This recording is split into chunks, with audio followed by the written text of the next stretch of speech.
$4,228,000, consisting of a special funds resources portion in the amount of $4,065,000 and an ordinary capital resources portion in the amount of $7,163,000. In this resolution referred to as the loan agreement for the purpose of financing the 8th North Water Supply Redevelopment Project.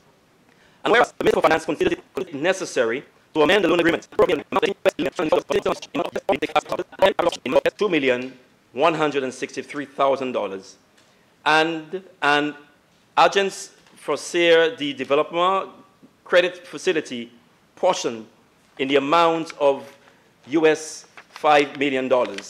In this resolution referred to as the amending loan agreement for the purpose of financing the 8th finance, to amend the loan agreement and to borrow from the Caribbean Development Bank an amount not exceeding $11,228,000, consisting of a special funds resources portion in the amount of $4,065,000 in an ordinary capital resources portion in the amount of $2,163,000 and an Agence Foncière de Développement credit facility portion in the amount of $5 million. In this resolution referred to as the amending loan agreement for the purpose of financing the 8th Water Dennery North Water Supply Redevelopment Project. Be it further resolved that the ordinary capital resources portion of the amending loan agreement is repayable in 48 equal or approximately equal and consecutive quarterly installments on each due date of the first day of January, the first day of April, the first day of July, and the first day of October of each year, commencing on the first due date after the expiration of 5 years following the date of the amending loan agreement, or on such later due date as the Caribbean Development Bank specifies in writing. B, is payable at an interest rate of 4.5% or at such other rate that the Caribbean Development Bank specifies, to take effect the first due date after the 31st day of March or the 30th day of September in a year, withdrawn and outstanding on the amount of the ordinary capital resources portion. And C, is subject to a commitment charge at the rate of 1% per annum, payable quarterly on the amount of the ordinary capital resources portion, unwithdrawn, and which accrues from the 60th day following the date of the amending loan agreement. Madam President,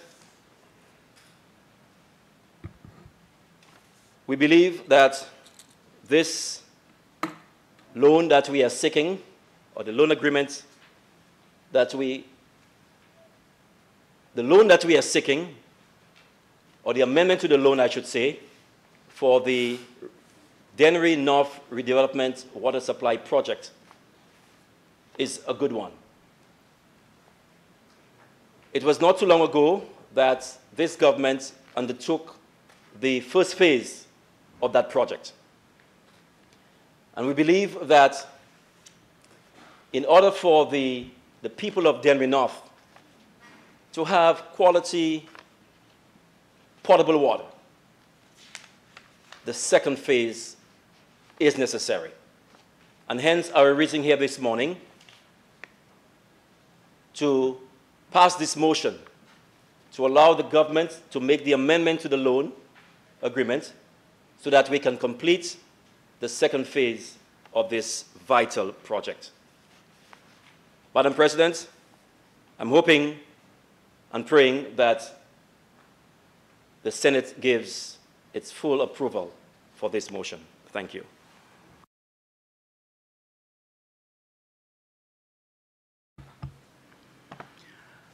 Senators, the question is that Parliament authorizes the Minister for Finance to amend the loan agreement and to borrow from the Caribbean Development Bank an amount not exceeding US $11,228,000, consisting of a special fund resources portion in the amount of US $4,065,000, an ordinary capital resources portion in the amount of US $2,163,000, and an Agence Française de Développement credit facility portion in the amount of US $5 million, in this resolution referred to as the amending loan agreement for the purpose of financing the 8th Water Dennery North Water Supply Redevelopment Project.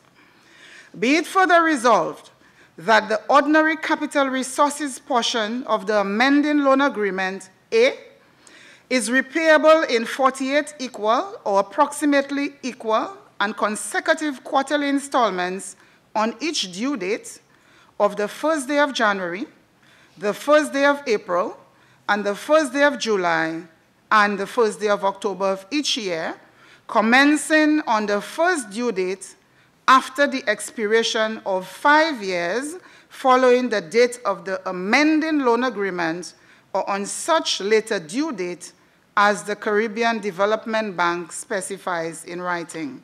B, is payable in an interest rate of 4.5% per annum or at such other rate that the Caribbean Development Bank specifies, to take effect after the first due date, after the 31st day of March or the 30th day of September in a year, withdrawn and outstanding on the amount of the ordinary capital resources portion.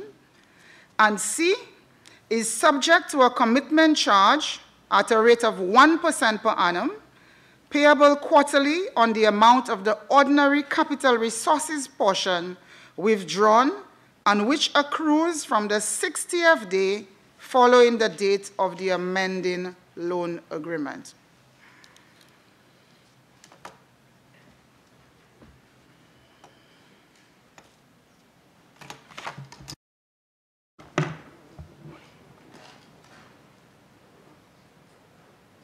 Honorable Leader of Opposition Business. Thank you very much, Madam President. Let me say good morning to senators and join my voice to yours, Madam President, as you reflect on, since we last met, the number of persons that St. Lucians we have lost in such tragic ways. Both Keem comes to mind, but we have had accidents. And Madam President, every time I sit here, the space between our sittings, I cannot reflect on the statements I've had to make the statement over and over. We continue between sittings to experience tragic loss of our brothers and sisters in different ways.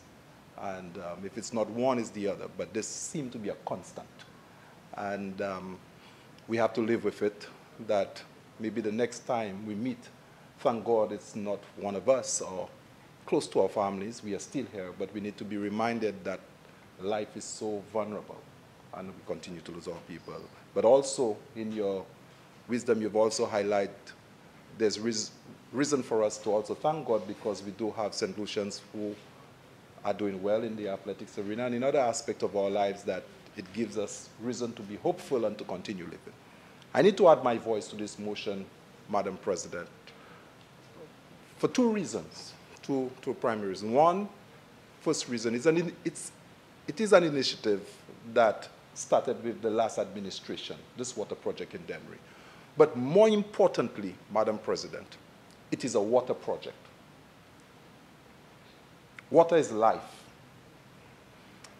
And I applaud the government for considering continuing and bringing this project to its conclusion. But I need to speak just briefly on certain posture we have seen in St. Lucia as it relates to basic services and our citizenry. Madam President, and I rather say it in Creole for persons who are listening, to have that conversation outside of this parliament. Lani le, moi hatan mundi yo pa ka bay yo dlo, wasko pa bay yo dlo, paske kote yo ka wete yo pa ni dwa wete. Yo pa ka handlo paske yo di yo ka squat yo asoute gouvernement ki yo pa supposé là. Considéré c'est une punition pour yo paske yo pa supposé là. Le matin gouvernement ka y prêter quantité là pour Jean Denry handlo. En l'idée moi crée gouvernement supposé ni en manière considérée, même si moun n'a pas supposé là, mais moun n'a de quand ti mamay, il supposé hand l'eau pour que zafay et pour que ti mamay là qui a là. Il allait pour ça de bout. Trop moun ka acheté de l'eau et pani de l'eau kayo parce que moun di côté yo yo pas supposé là. Mais la ni ti mamay là. This is the point I'm making. It's simple.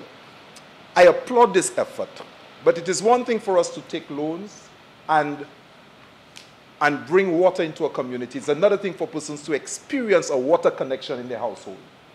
And I'm hoping that this government, or the government, will not just bring the water supply in general in the community, but will ensure that all households that need water get water. We should not penalize people for where they ought not to, and there are children. Water is life, and we should not use basic services to penalize people for other developmental problems. This is my only contribution to this.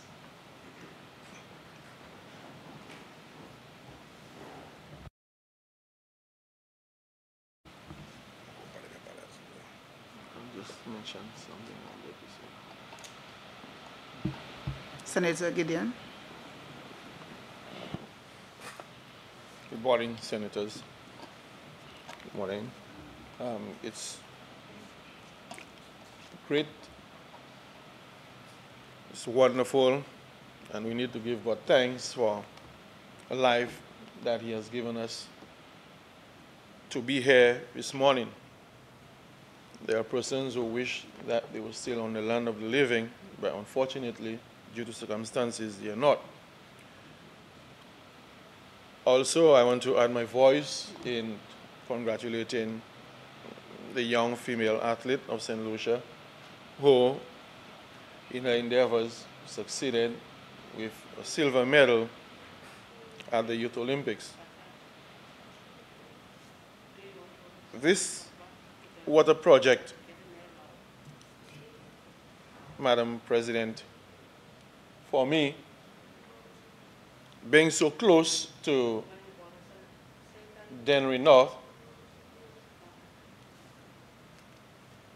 shares for me a very significant, very significant undertaking. I still remember that persons from Dennery North would come over to Dennery South, where, of course, we have very few standpipes. When I say standpipe, I mean public standpipes, where persons without and are unable to have waters in their homes get an opportunity to access water. And I have witnessed on mornings, afternoons, late evenings, lines of vehicles from Dennery North coming in just to collect pipe-borne water. And when the last administration came up with this idea of giving Dennery North potable pipe-borne waters as close as right in their houses, I said to myself that the time will come when I will drive up the road and the standpipes where they frequent would be free of the lines of vehicles waiting just to collect water to take back to their homes. Unfortunately, the previous administration lost the elections. And then we have this project after 2.5, close to 3 years, is still just about commencing a second phase to allow other persons to access water. Now, regardless of the fact that, yes, it is now being done, but I'm saying if water is so important, it is life, it's considered life, a source of life, that persons who sit and realize it's a necessity, immediate action would have been taken. However, in saying this, I will still say it's a good thing. At least persons as far as Daniel Riviere, Oleon, and these other communities who are right now without the use or without the access to the pipe-borne water will soon have their fair share. I'm just hoping that everything goes on smoothly, there will be no interruptions, and that these persons, maybe sooner rather than later, will be able to get up in the morning, go to their taps, turn it on, and have a nice, soothing waterborne running from my tap that I could sit or stand underneath and enjoy a bath. Maybe in the not-too-distant future, our deputy clerk will maybe allude to that. So I want to say that it is a very good initiative, and we want to thank the administration for continuing and making sure that not just signing off on the loan, but making sure that everything is in order, is in place to see that Dennery North, every community and every possible house that could run some length of pipe to the access point and back to their homes will be able to be privileged enough to one day say, I am receiving fresh pipe-borne water to enjoy my cooking so that my children can at least take a nice, cool, waterborne bath. I myself can enjoy a waterborne bath. And then allow persons who are without to access that water and then to enjoy themselves. So I want to say that I support the initiative. And as I said, I hope it was sooner rather than right now, because if water is so important, I think everybody should have access to it and enjoy it and to live life peaceably. Thank you.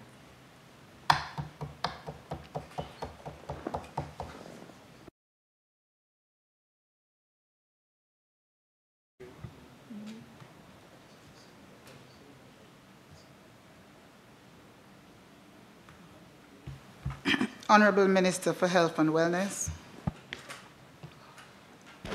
Thank you, Madam President. Good morning, fellow senators and other guests in the House today. Good morning, Madam. I wish to lend my voice, Madam President, to fellow senators who have already done so, to convey condolences to the families who have lost loved ones, and to congratulate all our people who have continued to perform and accomplish greatness. I stand this morning, Madam President, to congratulate our government for continuing to improve on the provisions of utilities for our people in St. Lucia. It was not long ago, Madam President, that we saw the opening of the first phase of this project in the Dennery Valley, under the leadership of the Honorable Ezekiel Joseph, our Minister for Agriculture. So, Madam President, I am not here to say very much, except, like I said, to congratulate my government for once again coming through for the people of St. Lucia. So though we have been criticized as a stopping government, Madam President, here again,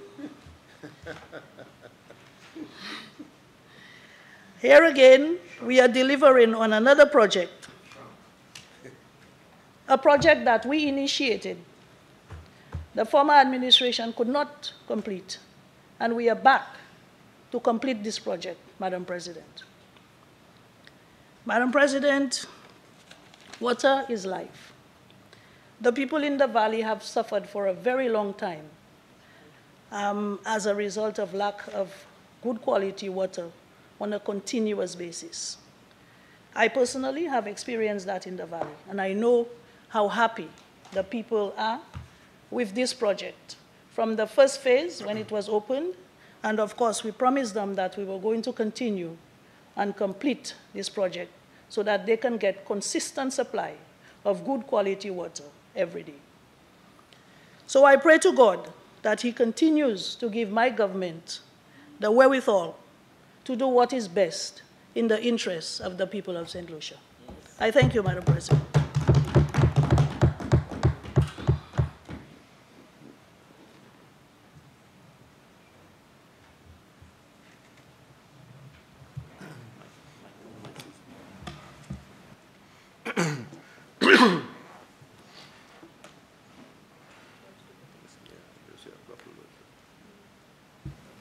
Honorable Minister for Home Affairs, Justice and National Security.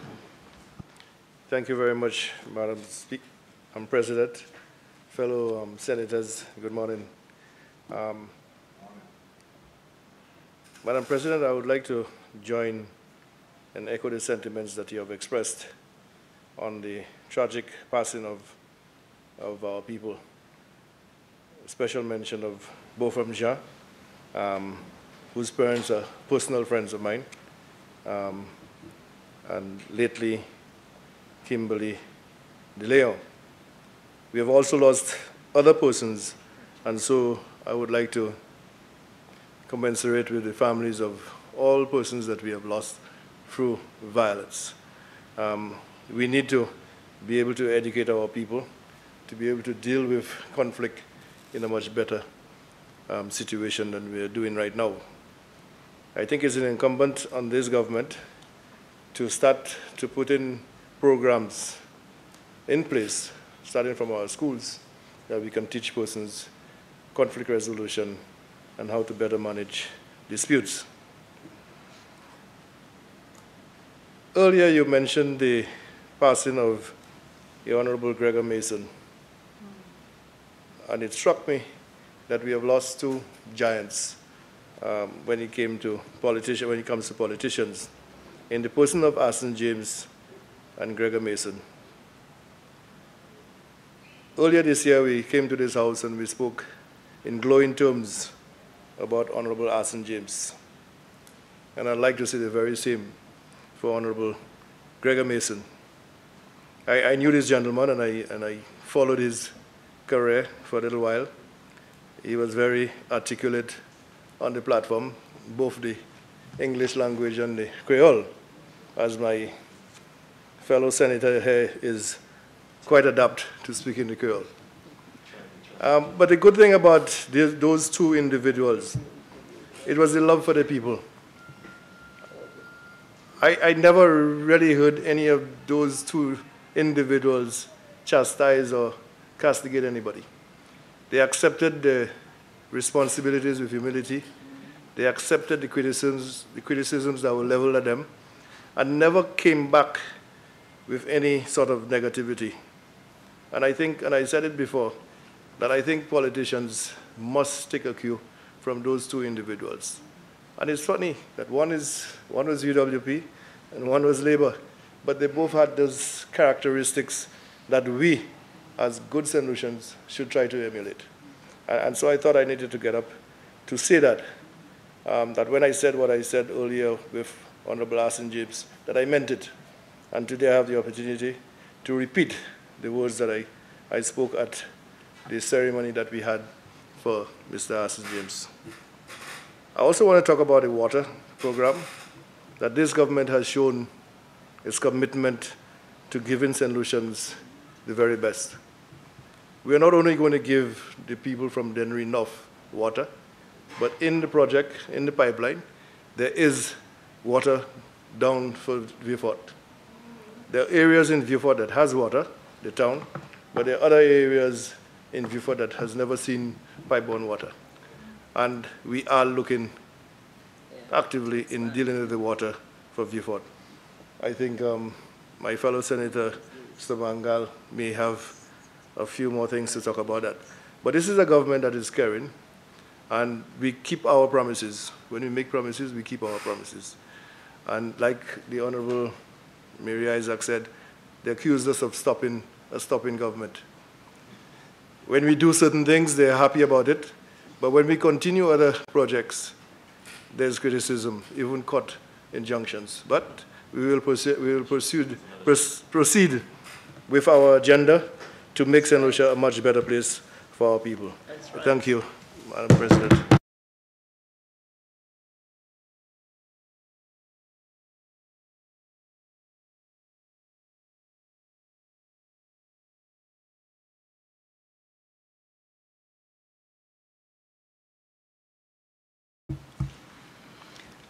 Senators, the question is that Parliament authorizes the Minister for Finance to amend the loan agreement and to borrow from the Caribbean Development Bank an amount not exceeding US $11,228,000, consisting of a special funds resources portion in the amount of US $4,065,000, an ordinary resources portion in the amount of US $2,163,000, and an Agence Française de Développement credit facility portion in the amount of US $5 million in this resolution referred to as the amending loan agreement for the purpose of financing the 8th Water Dennery North Water Supply Redevelopment Project. Be it further resolved that the ordinary capital resources portion of the amending loan agreement A is repayable in 48 equal or approximately equal and consecutive quarterly installments on each due date of the first day of January, the first day of April, the first day of July, and the first day of October of each year, commencing on the first due date after the expiration of 5 years following the date of the amending loan agreement, or on such later due date as the Caribbean Development Bank specifies in writing. B is payable at an interest rate of 4.5%, or at such other rate that Caribbean Development Bank specifies, to take effect after the first due date, after the 31st day of March, or the 30th day of September in a year, withdrawn and outstanding on the amount of the ordinary capital resources portion. And C is subject to a commitment charge at a rate of 1% per annum, payable quarterly on the amount of the ordinary capital resources portion withdrawn and which accrues from the 60th day following the date of the amending loan agreement. I now put the question. As many as are of that opinion, say aye. Aye. As many as are of the contrary opinion, say no. I think the ayes have it. The ayes have it. Motion number 2, Honorable Leader of Government Business.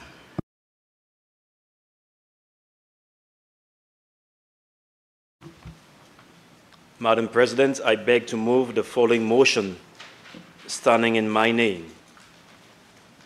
Finance Administration Act, Resolution of Parliament authorizing the Minister for Finance to borrow by means of advances. Whereas it is provided by Section 38(1) of the Finance Administration Act, Cap 1501, that the Minister for Finance may, by resolution of Parliament, borrow money from a bank or other financial institution by means of advances to an amount not exceeding in the aggregate the sum specified in the resolution to meet current requirements, and as such, resolution shall not have effect for any period exceeding 6 months.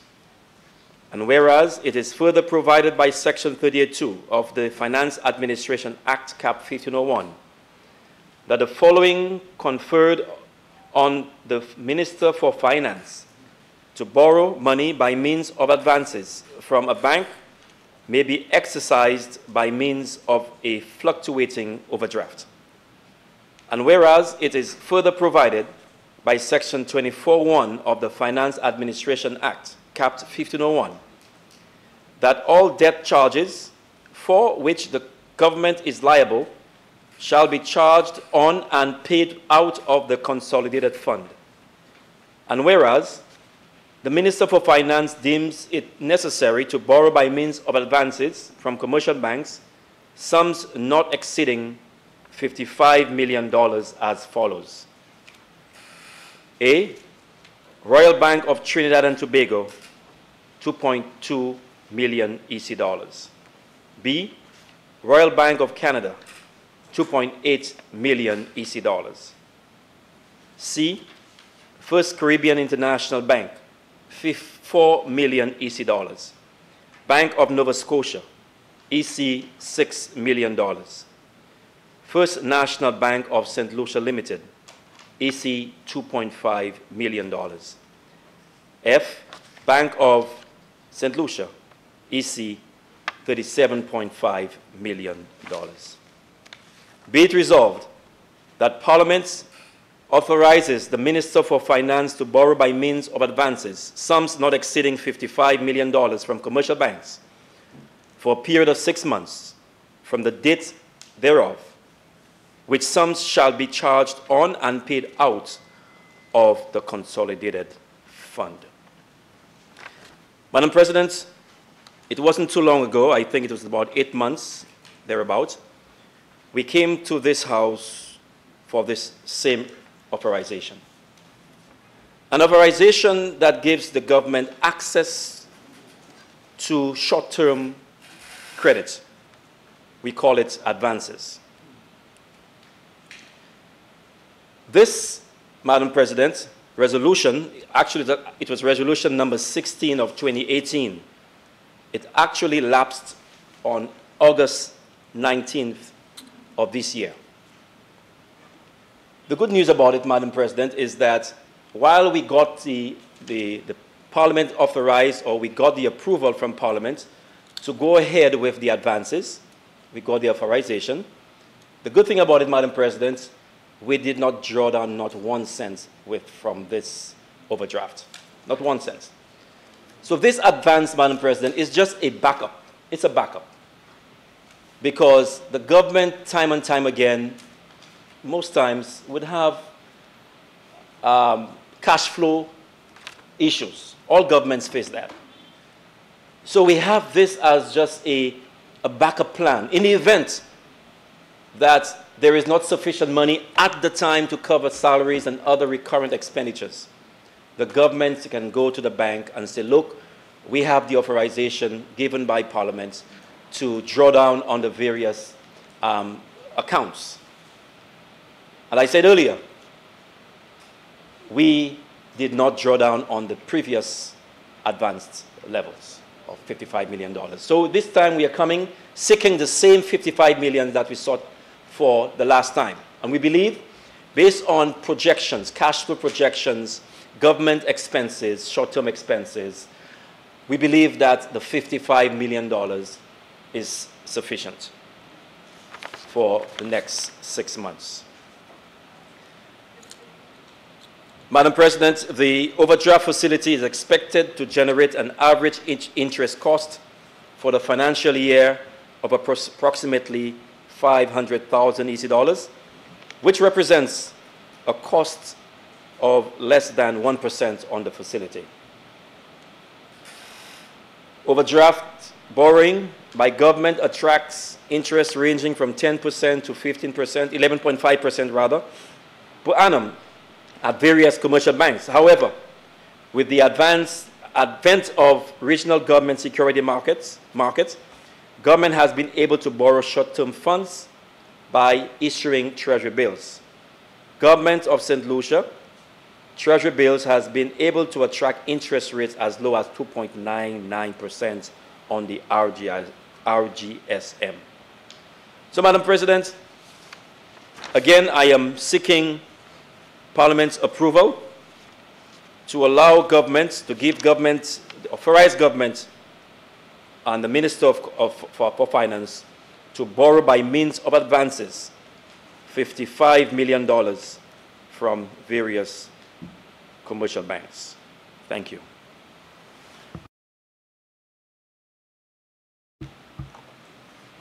Senators, the question is that Parliament authorizes the Minister for Finance to borrow by means of advances sums not exceeding $55 million from commercial banks for a period of 6 months from the date thereof, which sums shall be charged on and paid out of the consolidated fund.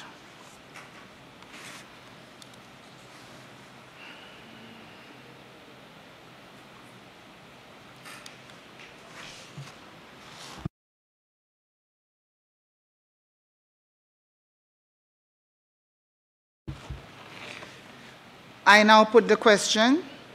As many are of that opinion, say aye. Aye. As many as are of the contrary opinion, say no. I think the ayes have it. The ayes have it. Motion number 3, Honorable Leader of Government Business.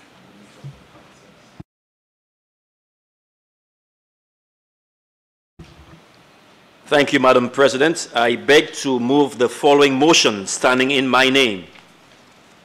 Revised edition of the Laws Act, resolution of Parliament to authorize the making of the 2014 supplement to the revised edition of the Laws Commencement Amendment Order.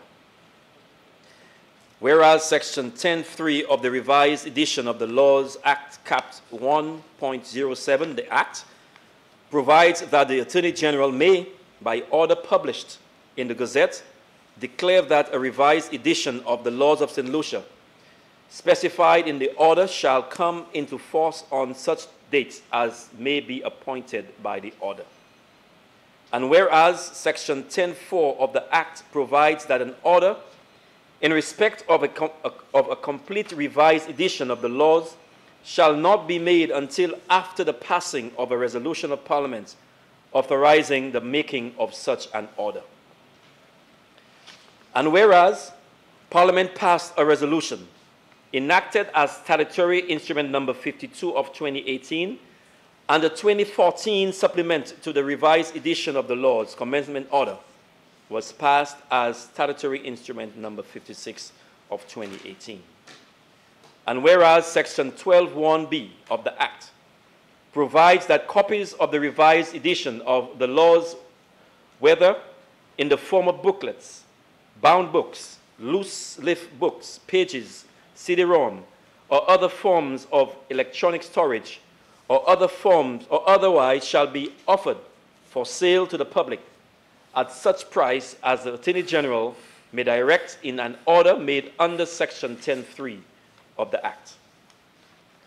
And whereas the Attorney General seeks authorization from Parliament to make the revised edition of the Laws 2014 supplement to the revised edition of the Laws Commencement Amendment Order to offer for sale to the public the revised edition of the laws in the form of loose leaf, CD-ROM, or other forms of electronic storage and pages at the price set out in the order.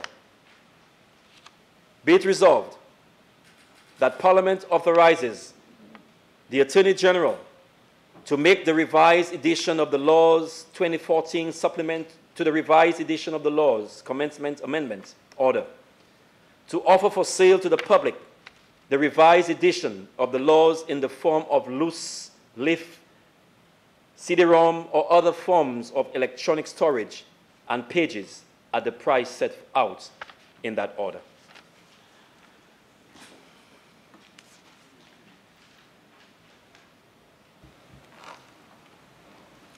Senators, the question is that Parliament authorizes the Attorney General to make the revised edition of the Laws 2014 supplement to the revised edition of the Law's Commencement Amendment Order to offer for sale to the public the revised edition of the laws in the form of loose leaf, CD-ROM, or other forms of electronic storage and pages at the price set out in the order.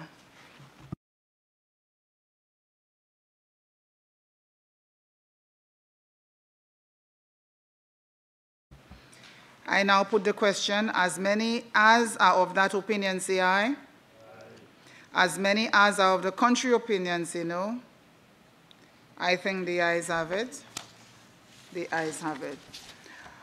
Motion number 4, Honorable Minister of Government Business and Minister in the Ministry of Tourism and Minister of the Public Service. Sorry, in the Ministry of Finance, I'm sorry. Honorable Member.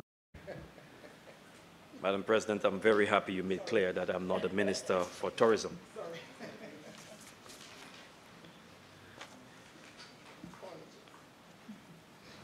Madam President, I beg to move the following motion standing in my name. Finance Administration Act. Resolution of Parliament authorizing the Minister for Finance to borrow for capital expenditure. Organization of Eastern Caribbean States Micro, Small, and Medium-Sized Enterprise Guarantee Facility Project. Whereas it is provided by Section 39(1) of the Finance Administration Act, Cap 1501, that the Minister responsible for finance may, by resolution of Parliament, borrow money from a bank or other financial institution for the capital expenditure of government. And whereas it is further provided under Section 42(1) of the Finance Administration Act, Cap 1501, that there shall be charged upon and paid out of the consolidated fund debt charges for which the government is liable.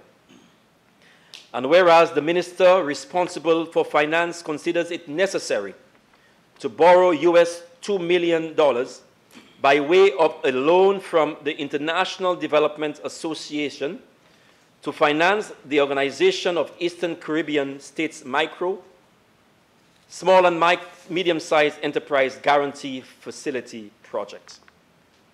And whereas the maximum commitment charge rate payable on the undrawn financing balance is 0.5% per annum.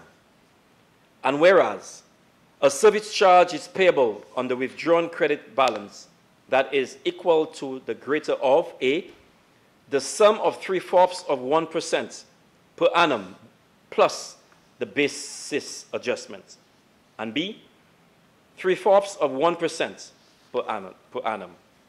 And whereas the principal amount of the loan is repayable on each 15th day of June and 15th day of December. A, commencing on the 15th day of December 2028 to and including the 15th day of June 2038 at the rate of 1%, and B, commencing on the 15th day of December 2038 to and including the 15th day of June 2058 at the rate of 2%. Be it resolved that Parliament authorizes the Minister responsible for finance to borrow $2 million by way of a loan from the International Development Association to finance the Organization of Eastern Caribbean States Micro, Small, and Medium-Sized Enterprise Guarantee Facility Project. Be it further resolved that the maximum commitment charge rate payable on the unwithdrawn finance balance is 0.5% per annum. B, a service charge is payable on the withdrawn credit balance that is equal to the greater of 1, the sum of 0.75% per annum plus the basis adjustment. 2, 0.75% per annum. C, the principal amount of the loan is repayable on each 15th day of June and 15th day of December. 1, commencing on the 15th day of December 2028, and including the 15th day of June 2038 at the rate of 1%, and B, commencing on the 15th day of December 2038, 2, and including the 15th day of June 2058 at the rate of 2%. Madam President, this project is a regional project. It is a project whereby this resolution is before Parliament to seek its approval for the government to borrow the US $2 million for the OECS MSME Guarantee Facility project. The development objective of the MSME Guarantee Facility project for the OECS countries is to facilitate additional financial intermediation for MSMEs by supporting the establishment of a regional partial guarantee cooperation.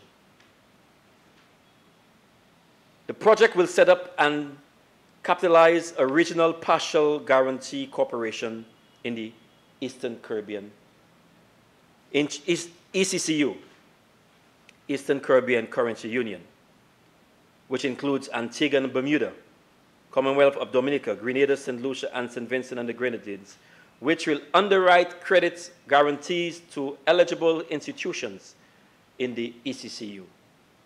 Approximately 80% of the project resources will be allocated into the fund. Madam President, I will try to make it very, very simple.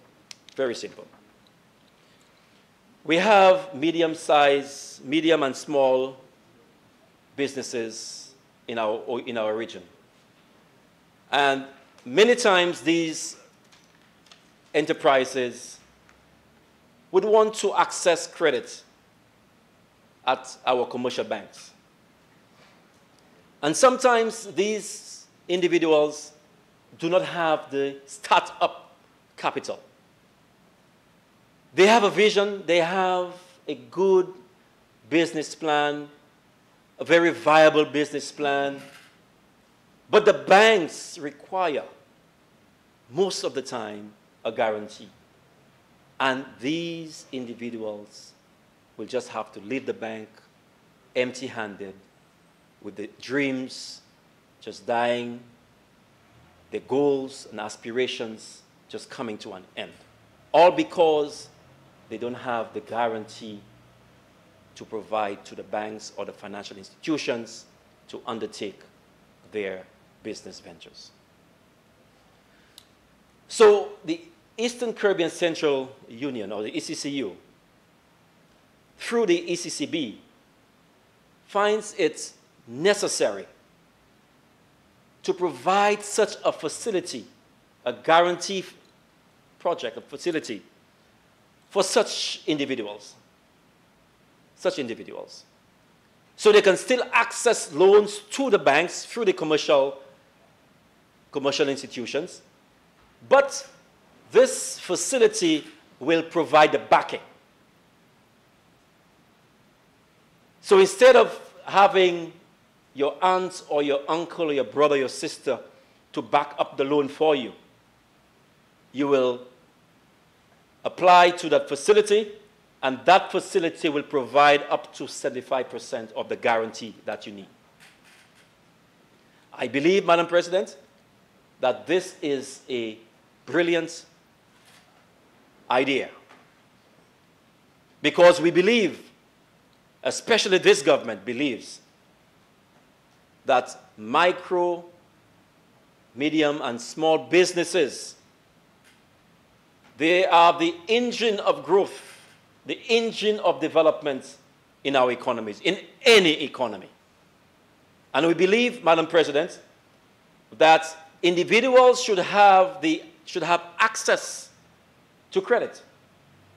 Because you have the commercial banks, you have other institutions. And Madam President, I do not fault these commercial banks and other institutions for asking for guarantees. After all, That's not their money. That's depositors' money.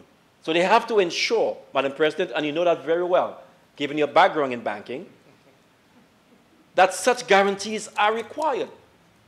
They are required. So we found it, the ECCU and the Eastern Caribbean Central Bank find it very, very important to develop such a facility.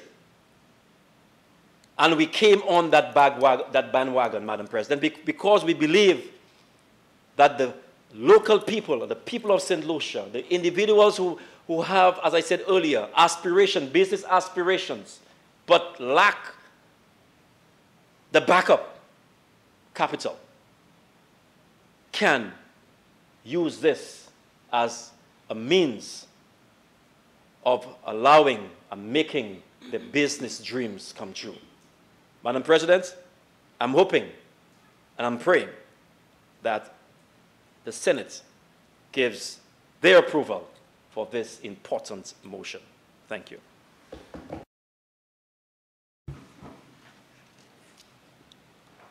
Senators, the question is that Parliament authorizes the Minister responsible for finance to borrow US $2 million by way of a loan from the International Development Association to finance the Organization of Eastern Caribbean States Micro, Small, and Medium-Sized Enterprise Guarantee Facility project. Be it further resolved that A, the maximum commitment charge rate payable on the undrawn financing balance is 0.5% per annum. B, a service charge is payable on the withdrawn credit balance that is equal to the greater of 1, the sum of 0.75% per annum plus the basis adjustment. 2, 0.75% per annum. C, the principal amount of the loan is payable on each 15th day of June and 15th day of December. 1, commencing on the 15th day of December 2018. 2, and including the 15th day of June 2038 at the rate of 1%. And 2, commencing on the 15th day of December 2038, 2, and including the 15th day of June 2058 at the rate of 2%.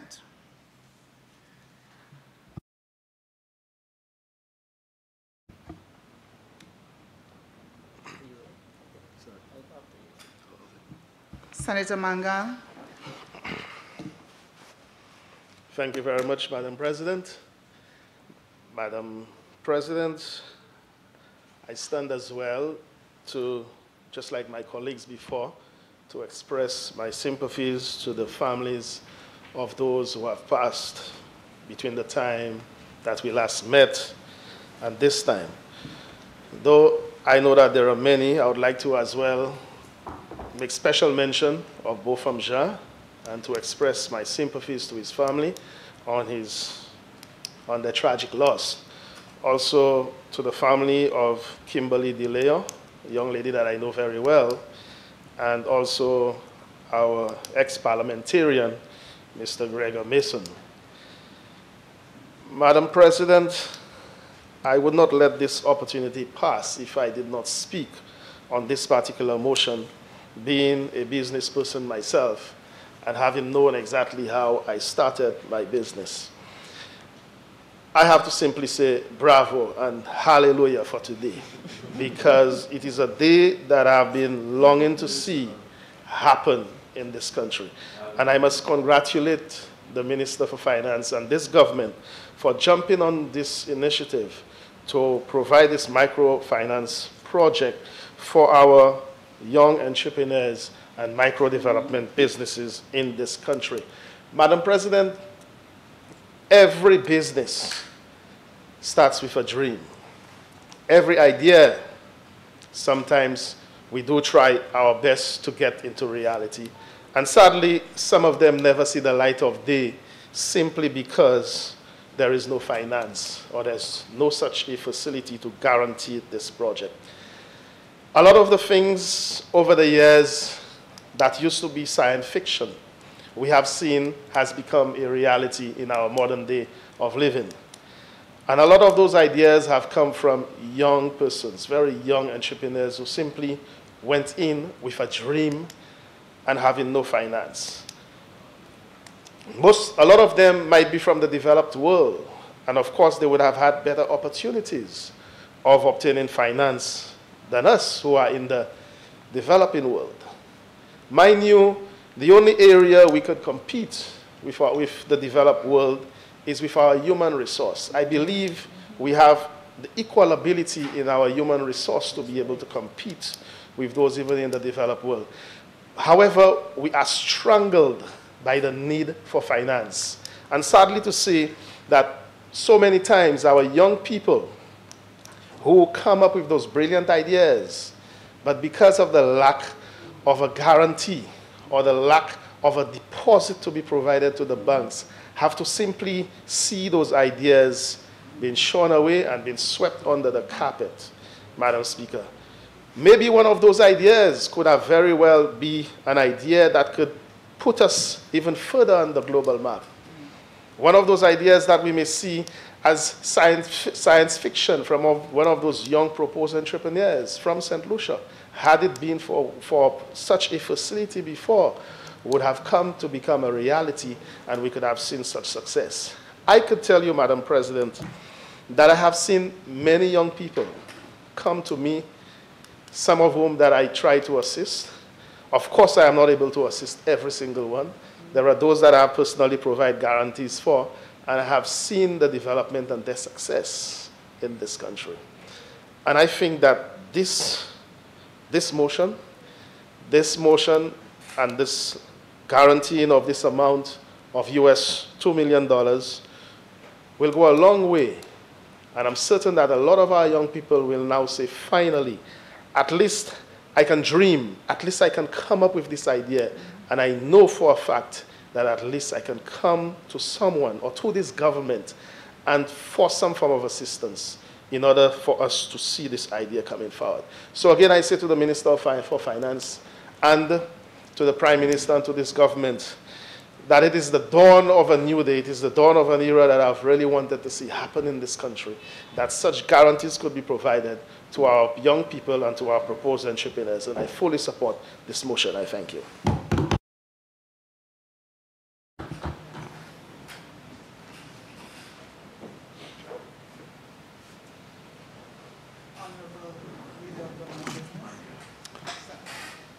Honorable Leader of Government Business, Senator Henry. Opposition. Opposition Business, Senator Henry. Let me restate. Honorable Leader of Opposition Business, Senator Henry. Thank you, Madam President. Thank you, Madam President. Yes, Madam President may, through divine intervention, recognize that maybe I should be leading government business. But I guess it's not to be so. However, Madam President, this initiative, although I would be very brief, because not much has been said in terms of its operations, but in its very broad term, one would want to embrace the idea that the government of St. Lucia is looking to provide, as it were, guarantee for micro-enterprise businesses, medium to micro-enterprise. And every time I hear micro to micro-enterprise business, I speak of the Bell Fund. And whereas, Madam President, Makatan asu fasad Salamoun Kadi, hallelujah, parce que gouvernement kay prêté $2 millions pour bay support pour moun qui vle entrer en business parce que yo pa kay ni pour mettre la hand dehors, yo kay hand gouvernement pour bay baka. En l'idée moi ka catchile qui moun qui kay hand se baka ça là. C'est une bonne idée. Mais même si vous dit hallelujah, parce que le gouvernement a prêté l'argent, on catchile ce gouvernement qui établit James Bell Fund qui a bay moun ti. L'argent prêté pour yo commencer tes affaires. Avec ma catchile Adam manière. Which one do you say hallelujah for? Is it the death or the fact that the Son is on earth? Jesus Christ himself. I don't know. There's no need to celebrate, madam, but we need to give information sometimes, and I do not know whether all the information is available, but micro-enterprise, and there's micro-micro. L'année moun qui a souci mes machins qui voulait ouvrir tes affaires. Et qui a les belles fonds, et qui dit yo ni pour ni des garanties. Est-ce yo en affaires ça là? Est-ce que moun qui a aller en banque commerciale à souci mais castui qui a hansi pour ça là? Qui moun qui a hansi pour ça là? Là nous commencer réjouir du gouvernement qui a prêté $2 millions. Et combien c'est $2 millions? Qui ça fait? Moi, je ici à côté, nous avons venu à Caille Parlement pour bailler quantité support pour sandals. Quantité support. Combien millions de dollars support pour sandals? Nous pas amassé 24 millions de dollars. Sandals peut-être ni à l'église qui a dit Alléluia. Mais 2 millions de dollars, ou kay prêter pour dire, moun qui veut entrer à faire business, ou kay bay support, ou a commencer à chanter, considérer c'est à l'église qui ici. I support, Madam President, any proper intervention to help the ordinary St. Lucians. And while I am not privy to the details of the operations of this regional intervention, and I suspect it's a regional intervention, it's not just a local intervention, because it is $2 million, and I suspect, Madam President, without details, that other islands may be borrowing to put into that as well. Yes. Without the detailed information, I'm thinking, how would this intervention impact this micro-enterprise of St. Lucia? And with the allocation being received by the Bell Fund, I suspect it may be $400,000 annually. If it is 75% support, would you give $300,000 of that allocation to the Bell Fund so that persons going to the Bell Fund to open up a micro-enterprise would only need to guarantee 25% of whatever they come? What is the operations? What does that mean to the St. Lucian who is going into business? Madam President, I wish you were not sitting there today and that you could have lent your voice based on your expertise. And, but of course, I am not a banker by any stretch of the imagination, except for putting some small coins there at times. But I would like to hear how the details of such things operate. As again singing hallelujah, we now have a savior, $2 million for micro-enterprise. Whereas the Labour Party, through its wisdom, established the James Belgrave Fund that have transformed the lives of so many ordinary St. Lucians over the years. Madam President, I truly believe, truly, sincerely believe, that it takes successive generations to build a civilization. And if this administration is going to contribute to the James Belgrave intervention, recognize what the former administration has done, and say that you're going to make a contribution to further help it move forward, that would be received better. But there's no need for us to sing hallelujah, because we have difficulties today in our lives. And any intervention to help cushion, press, n'importe support, n'importe gouvernement ça vini pour gens qui kantou aux affaires, pour aider la situation yo. Madame nan qui bon chimè la cléria qui ka vendre manger et qu'à présent qui ni pour sorte là, qui côté y aller Michel Mine, qui côté y aller si ça ka bayance anti support est ça pas kay dit qui manière ça ka travail si ou dit qui manière bay la ka travail moins pliézé commencer chanter anti chanter ek dit there's hope plutôt commencer à chanter hallelujah considérer c'est bon Dieu qui sont an ciel ka descend vin sauver nous. Thank you very much, Madam President.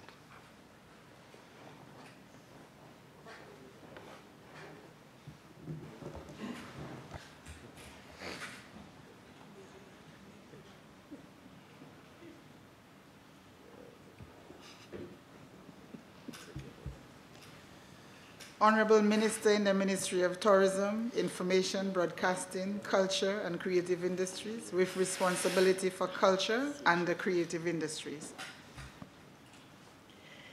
Thank you, Madam President.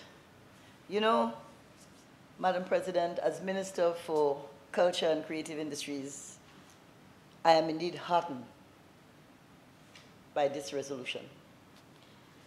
Our business as a government is about creating the enabling environment or staying focused on creating that environment for our citizens to access goods and services that afford them opportunities to contribute meaningfully to their personal development and the development of our society as a whole. This resolution, or this facility, this guarantee facility, and you've asked quite a few questions, but this guarantee facility will add value to that environment we are trying to create, in particular, to support our people in the creative industries. And when I say creative industries, I talk about industries that are born out of the individual creativity, the skills and talents, yeah, of our local people, our indigenous people. When we look at the experiences of our sister island like Jamaica, for example, in particular, we see the creative sector being the third largest contributor to the gross domestic product of that country. And it is also reflected in a significant way with the multiplier effect across other industries within Jamaica, the manufacturing as well as tourism. Now, the government of St. Lucia, our government, this government, has pledged to use the strengths of its people for the benefit of this country. And we are matching our talk with action. That's why we're here. We place tremendous importance on the creative sector, and we highly respect the potential of that sector for impacting our gross domestic product.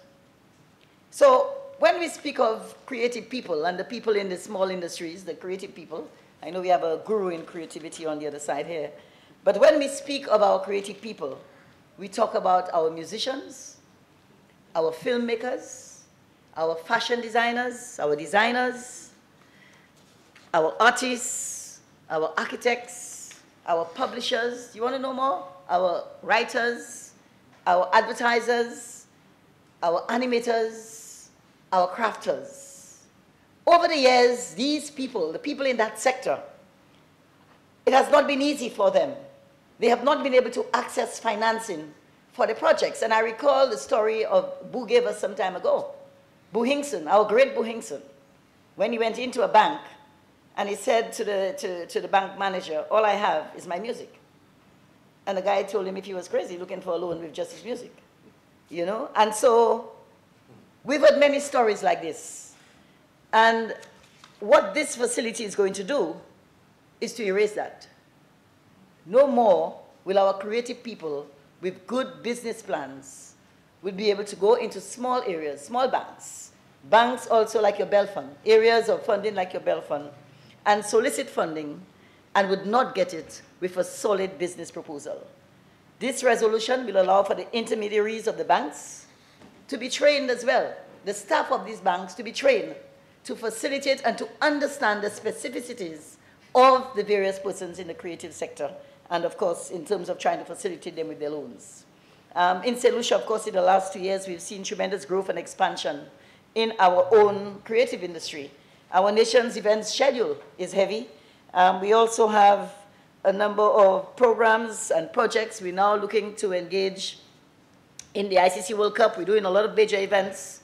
And so there are ample opportunities and areas for young people with creative ideas, you understand, to explore their business potential during that time. And so now even our Folk Research Center, who has been talking about the Sesendescat Museum for a while now, can access funding, you understand, for that project with a good business plan, you understand, And once they can show, of course, the revenue generation from, tours and visitors and everything else, you understand, to that facility, to that place. And so this guarantee facility will certainly open up doors for the arts, and of course, through the multiplier effect from this, I think it will generate significant opportunities for further employment within this country, and of course, stimulating further growth in tourism and also in manufacturing of some of our indigenous products in this country. So this is how I see it as Minister of Tourism, Culture, Creative Industries. Within that whole portfolio that we do have there, I think the important thing is for us to ensure, as citizens of this country, we take advantage of this facility because it will allow us to produce even more indigenous products and better products, because you would have access to the funding to be able to do what we can do very well. I hope I've cleared the air for you with respect to who can benefit, some of the creative people that can benefit from this. And of course, yeah, this is how we see it, and we're creating the environment we're working. We want to cater for these people because over the years they've been left out of the loop. Nobody has looked at them. And so this is one opportunity that we see that our creative people can tap on. And like I said, we have a guru in here from creativity, so I hope he can share his words, share his experience as well with respect to accessing funding, you understand, for those projects. Thank you. Since you're satisfied, we can sing hallelujah now.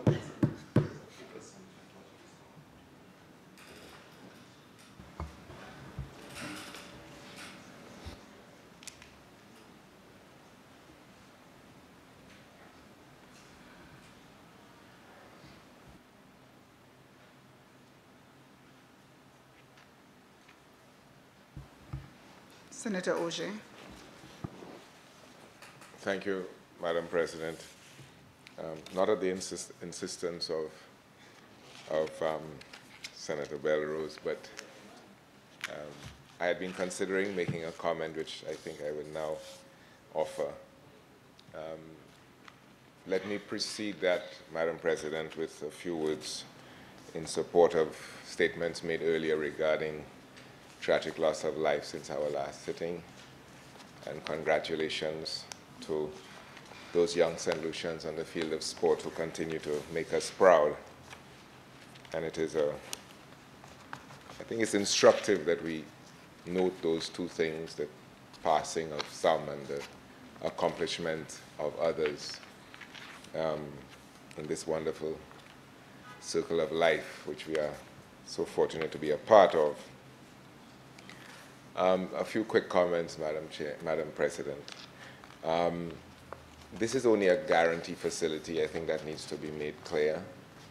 It is not a repository of funds to which people can gain direct access. And so the business of making the actual commitment remains with the financial institutions who are going to use the guarantee to reduce risk to themselves. I think it needs to be made clear that those institutions who will use the guarantee to reduce risk to themselves must also change, adapt, and amend their own policies to create greater access for those persons who will apply and against whose loans the guarantee may be applied. We have had such funds before, and I will not call names, but Madam President, the stories of access have not been encouraging because many of the persons who are administering such facilities do not understand the nature of micro-business, and particularly in the creative field, do not understand the value of the assets, which are largely intangible, which have to be monetized in order to make a loan application appear viable. So we need to improve, Madam President, the question of access, not just the availability of resources. And it is on the question of access that we have most frequently failed our people. So the carrot is there, but the big stick is often hitting them over the head, and they cannot access. We have stories of funds which have been returned, stories of funds that have been closed down, while youth unemployment runs at 54% in our country. So we need to also embark upon the necessary initiatives to ensure that the access for young people particularly is there.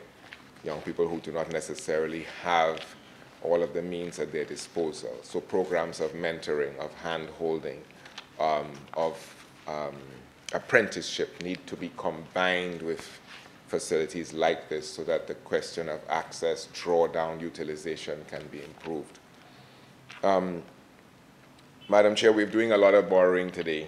Madam President, forgive me. We're doing a lot of borrowing today, and I would like to, in a related point, ask once again that when motions are brought to this House for its approval, particularly for sums, whether it is capital or recurrent, that a summary be presented to the good House and to the good people of St. Lucia, which gives us an indication of what the total projected borrowing for the year is, where we stand, how we are doing, what the implications of the debt ratios are, and how we intend to manage that a little bit more globally.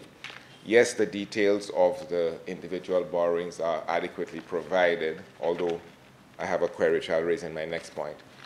I think it is important at each step for us to present to the people of this good country where we stand in relation to our total borrowing for the fiscal year, whether we are above, below, on par, and what implications it has for our debt servicing ability throughout the course of the fiscal year. I'm very pleased to note the fact that, according to our leader of government business, the last facility approved for standby for advances was not used. I presume this has more to do with adequate cash management and not so much a paucity of implementation. But since it's for recurrent, I presume we are handling our business better than we had anticipated. At any rate, I think the big picture is really important so that we can update people, because we continue to be concerned, all of us, about indebtedness of our country. And rather than have figures floating out there subject to all sorts of manipulation, political and otherwise, let us present the overall picture, provide the people and the media with facts that they can see where we stand versus what we had originally anticipated, and that we can therefore manage concerns about national indebtedness, because it is subsequent generations who are going to have to repay this. Madam President, I would like to comment also on the use of IDA resources, International Development Association. I think it's a good source. I'm pleased to see that we are accessing those resources. They're extremely concessional terms. And the International Development Association, which we would know, which is part of the World Bank system, is an appropriate place for us to borrow and offers appropriate terms for our country. Madam President, I would, however, like to point out some inconsistency in the manner in which the information is presented. If we are talking about repayment, there's got to be a figure in the document which indicates what the installment is, whether it is quarterly, whether it is annually, and there's some of the resolutions do not have consistent information, and quote rates of interest applicable to repayments of principal, which doesn't make sense. So I think there's some typographical error, at least, in the documents presented to us, which needs to be addressed. It's particularly clear at the top of page 5, item 4, sorry. Continuation of item 4. There's clearly got to be an error there. Thank you, Madam President.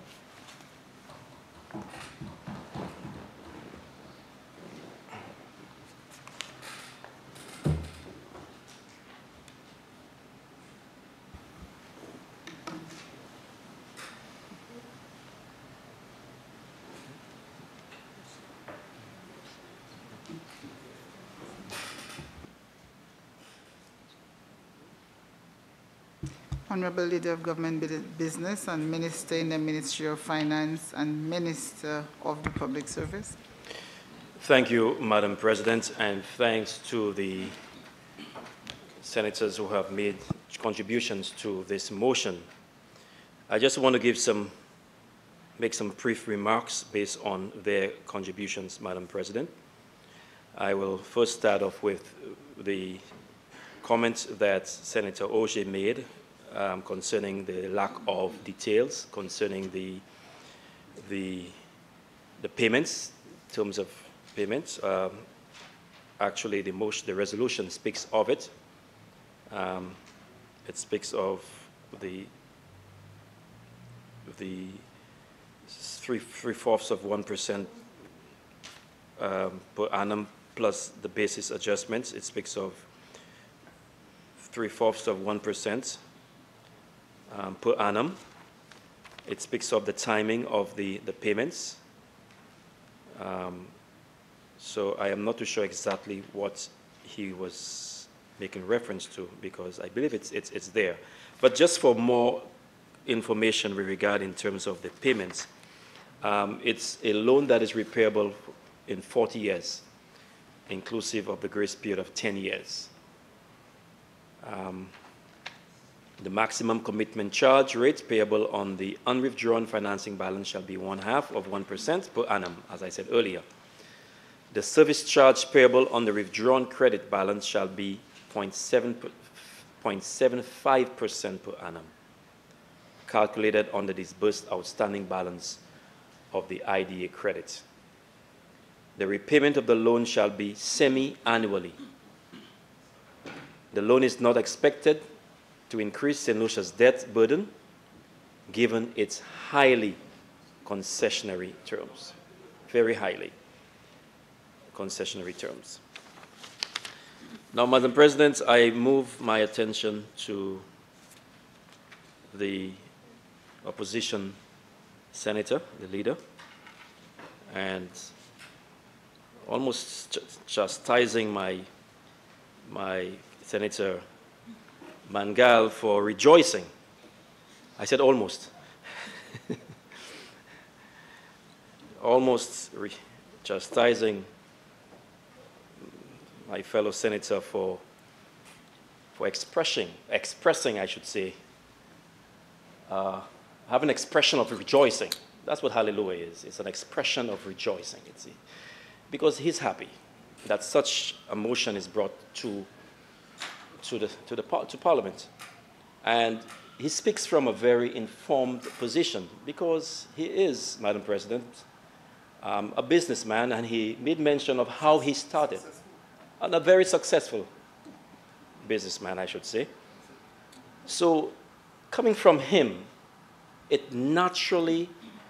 you will naturally feel and get the expression of rejoicing, and that's why he used the word hallelujah.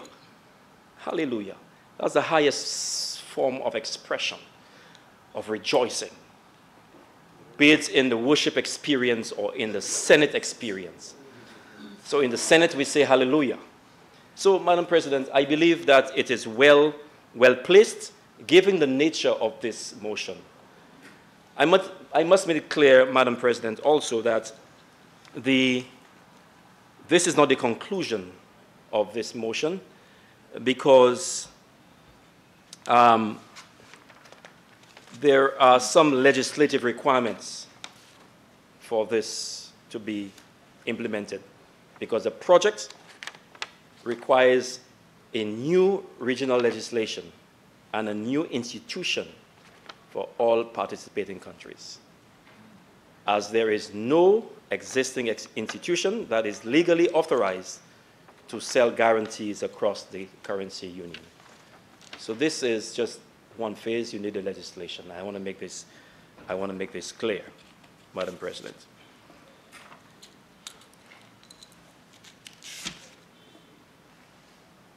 Also, this will not be a government thing per se. Yes, we are providing the loan to be put into that facility, but it's not a government-run project. I heard about the Belgraves, very good institution. But it'll only be institutions that are deemed eligible by this Partial Guarantee Corporation. So they must be given, they must be underwritten, all right, before they can provide the guarantees to prospective borrowers. So I want to make it clear again. So when I hear the words like, who will be able to get, the government has absolutely, and that's the beauty about this government. We try our best to have such stuff out of our hands. So we will not become the government with the big stick. And the government that asks people to vote, or else I will not feed you. We're not that kind of government. We believe that if such institutions are out of the domain of government per se, it will be better run in many, many ways. Madam President, I agree with the Senator Auger that some kind of summary of our debt stock should be brought to our Parliament when we are coming here to borrow. I agree with this.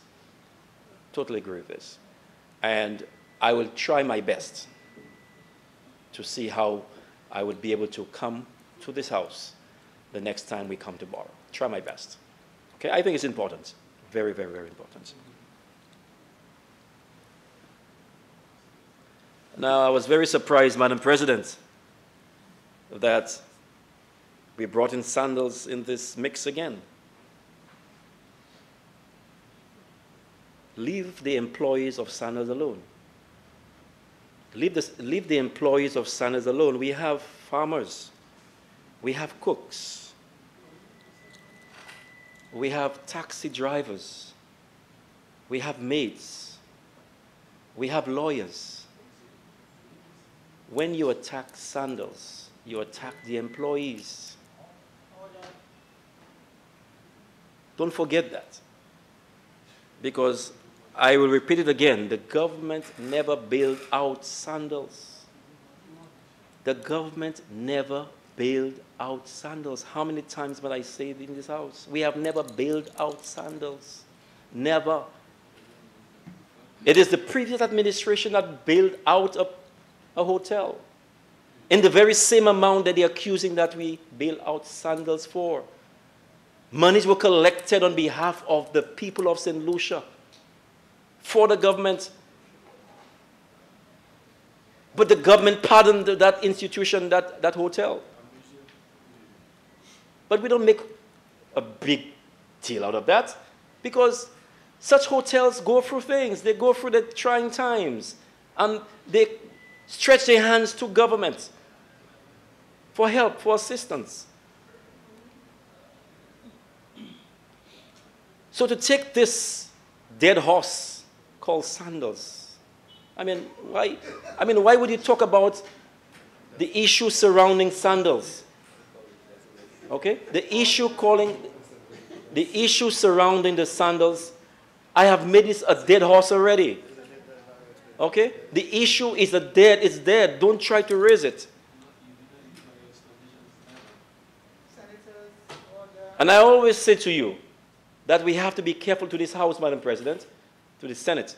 We have to be careful how we attack the businesses of this country, how we attack investors, current and prospective investors. I understand the tactics. I understand the politics. But it's very dangerous, Madam President. It's very dangerous when we are trying our best to discourage investors from coming to the shores of this country. It's very dangerous. And trying to push out those who are already here. It's very dangerous. This is about our development. It's not about politics. When we do so, we are destroying the future of our children, the prospects of growth in this country.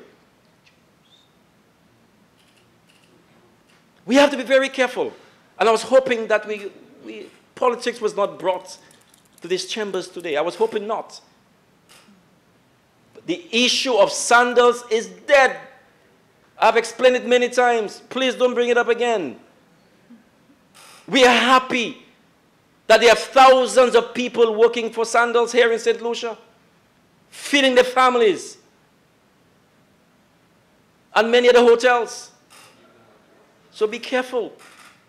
For political expediency, we are destroying our country. Please don't do it. Abstain from that. Please. Thank you, Madam President.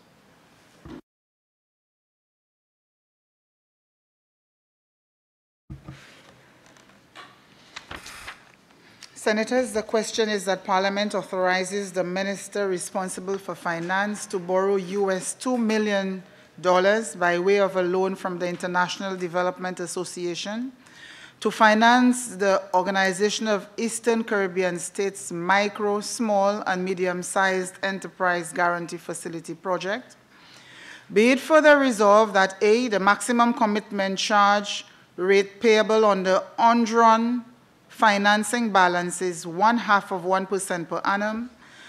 B, a service charge is payable on the withdrawn credit balance that is equal to the greater of 1, the sum of 0.75% per annum, plus the basis adjustment. 2, 0.75% per annum. C, the principal amount of the loan is payable on each 15th day of June and 15th day of December. 1, commencing on 15th day of December 2028.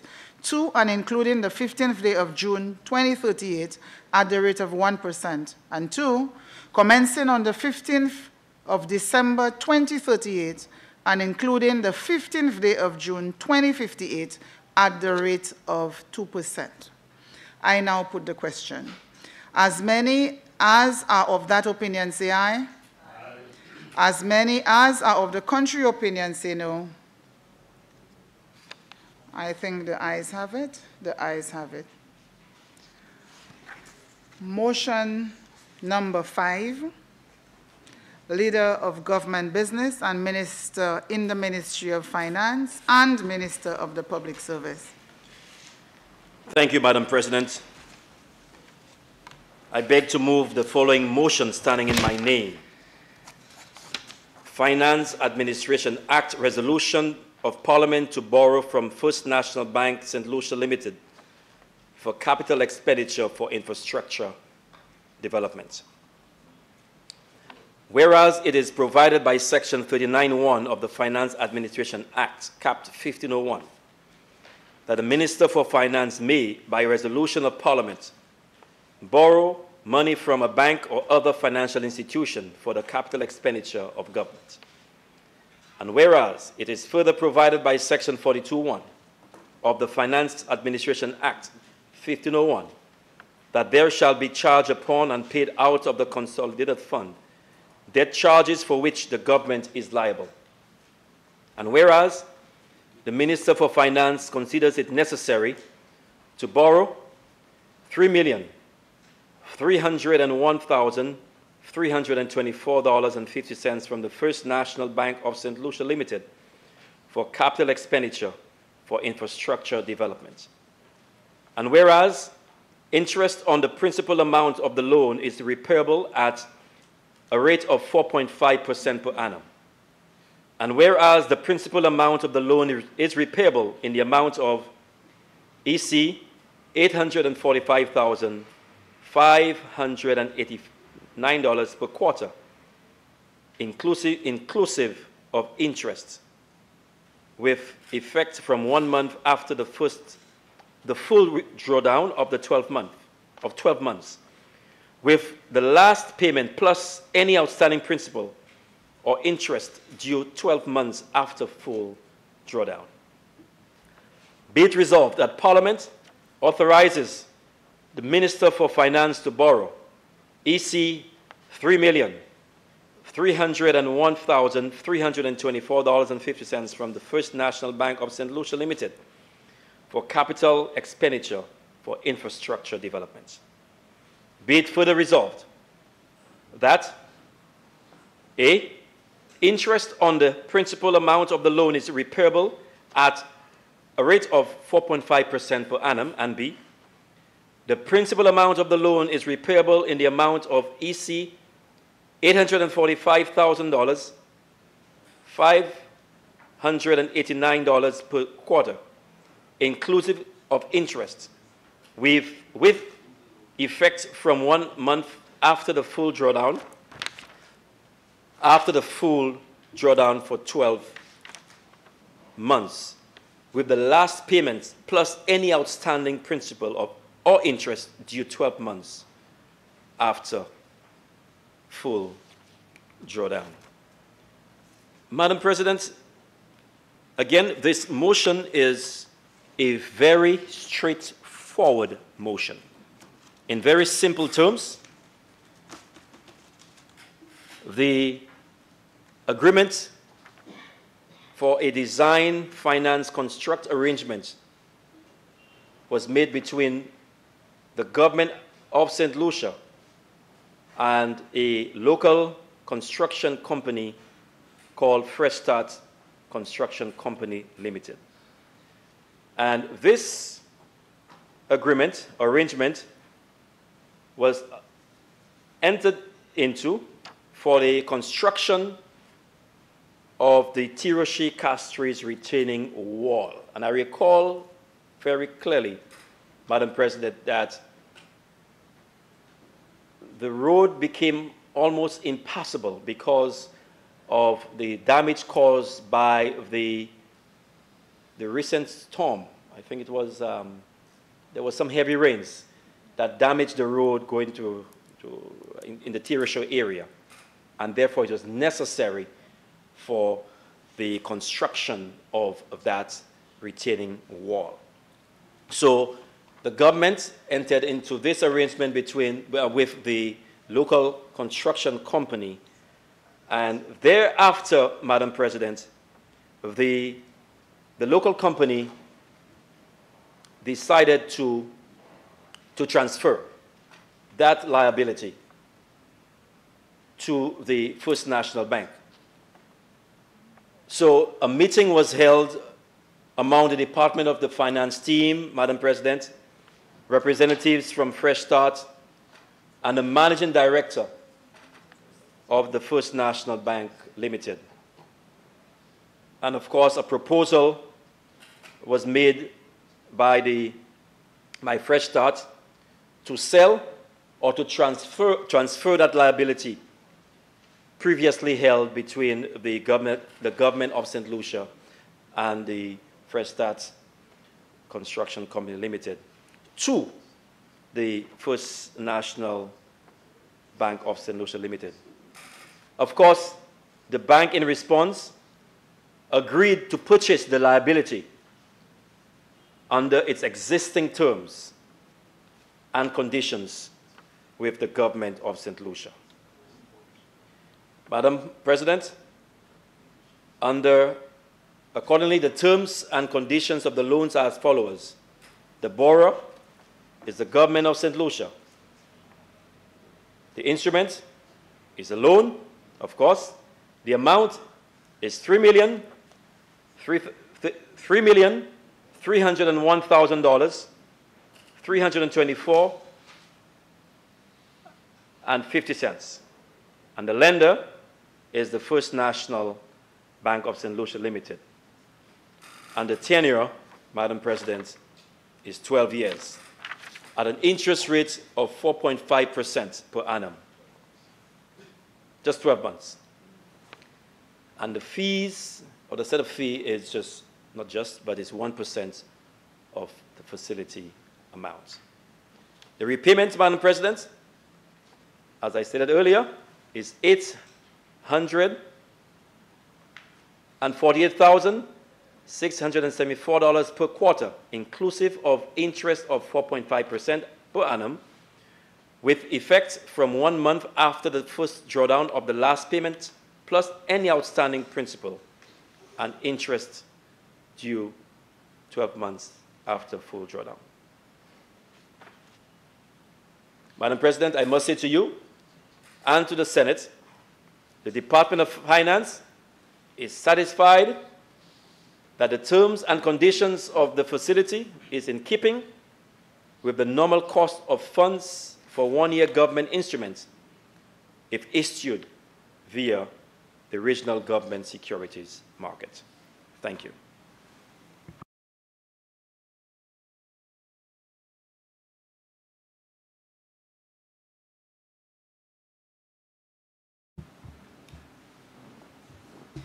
Honorable Leader of Government Business and Minister in the Ministry of Finance and Minister of the Public Service, I think there is a discrepancy in motion number 5, because the document which is before me speaks to a repayment amount which is at variance with what you described. So before I put forward the motion, I think we need to get that clarified.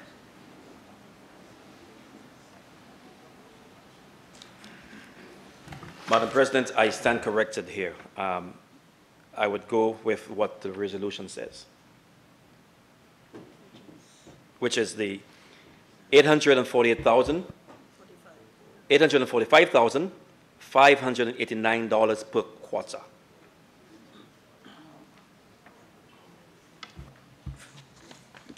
The resolution before me speaks to an amount of $845,589 per quarter. And that's what mine says also, Madam President. Very well, thank you. Senators, the question is that Parliament authorizes the Minister of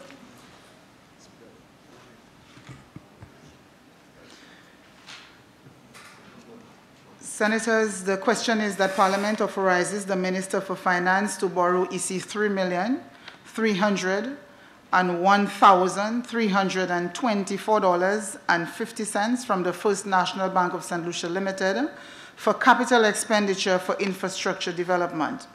Be it further resolved that A, interest on the principal amount of the loan is repayable at a rate of 4.5% per annum, and B, the principal amount of the loan is repayable in the amount of EC $845,589 per quarter, inclusive of interest, with effect from 1 month after the full drawdown for the 12 months, with the last payment plus any outstanding principal or interest due 12 months after full drawdown.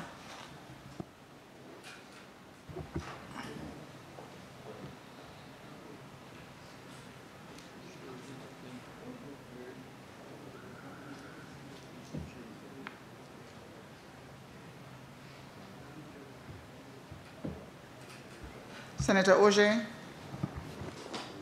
Thank you, Madam President.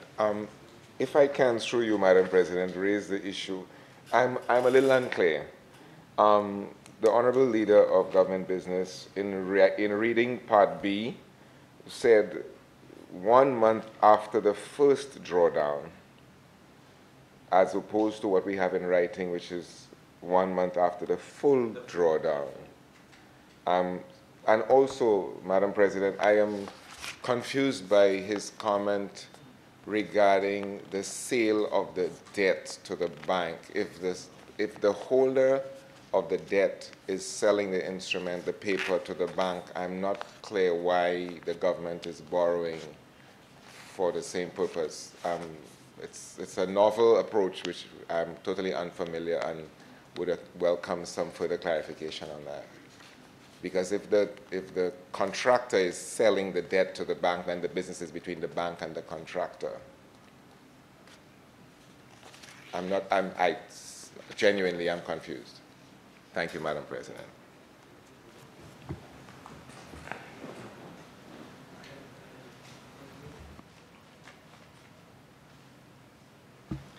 Honorable Leader of Opposition Business.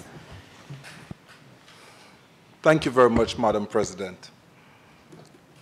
Madam President, I will proceed with much trepidation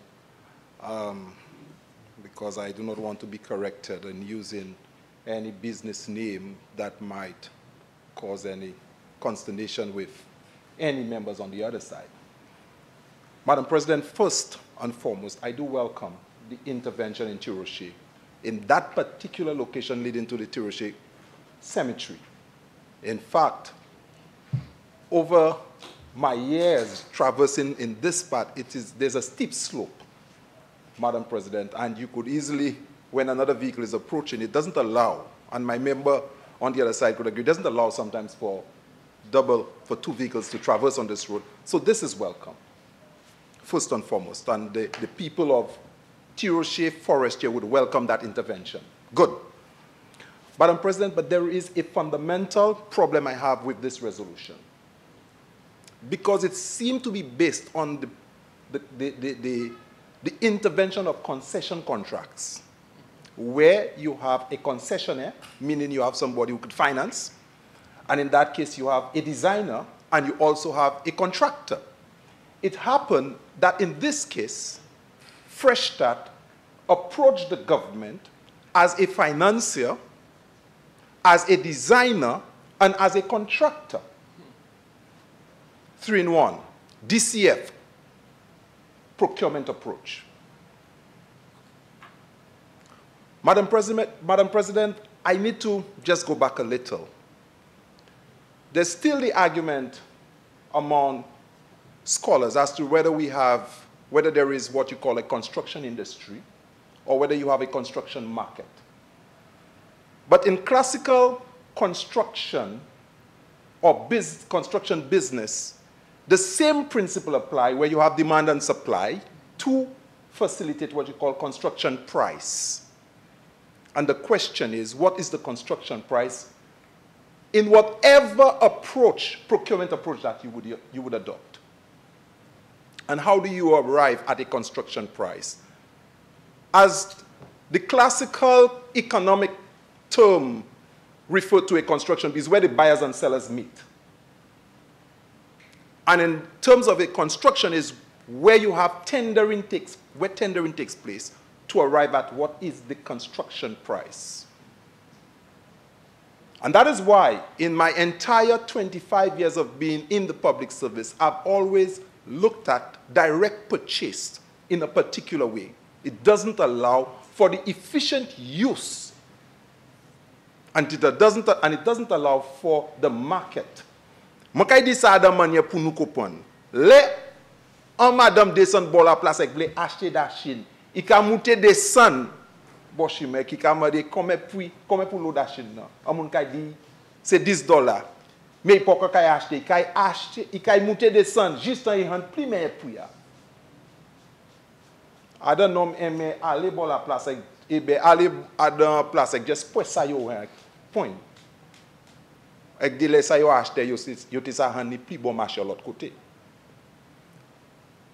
Le ou ka gade pou bati ya kay, e an moun vle bati ya kay, i ka moute desan ek, i ka pale ek plizye moun pou trape, ki man ya sa han pli men pou ya pou bati kay la. We are in a market economy. So the first thing is, how did the government arrive at a price in a DCF procurement approach? Qui manière gouvernement ou veut traper Fresh Start pour bailler un prix pour un projet qui est tellement important? Première question. Est-ce qu'il y a Fresh Start qui dit bon moi prix? Bon travail là a fini. The work is finished. I did not run a wheel on it, but I walked it. And I saw $3-point-something million, Madam President. And I'm asking the question, is this a good price for the work? I'm asking the question. I'm asking the question. And whereas, Madam President, my fellow leader of government business is an economist, I am not, but I happen to be a quantity surveyor over 25 years doing this. So I'm in a position to ask this question. But more importantly, Madam President, in the business of concession contracts, contractors were involved in financing projects where they are receiving a stream of income over a period of time. They usually sell it sometimes to somebody else. So si ou an zafè konstri kote ou ka financier. So, Madam President, somebody build a home for you and decide that you will pay them over 15 years. That same person built a house for this brother, and he has an arrangement where he's paying him over 15 years. He has a stream of income, and he wants to get out of that business. He can sell the entire portfolio to somebody else. How did Fresh Start get to sell a stream of income to the First National Bank, and is the government of St. Lucia buying it? It should be a business directly with First National Bank and Fresh Start. Yes. The government of St. Lucia have nothing to do with this business. Nothing. Or did the government pretend that it's going into a DCF concession contract with Fresh Start, knowing that it is really supposed to be a traditional contract? Traditional contract, Madam President, it is where the contractor offers you a price and you're going to pay him. He has no business to finance the intervention, because the financing of the intervention comes with a price.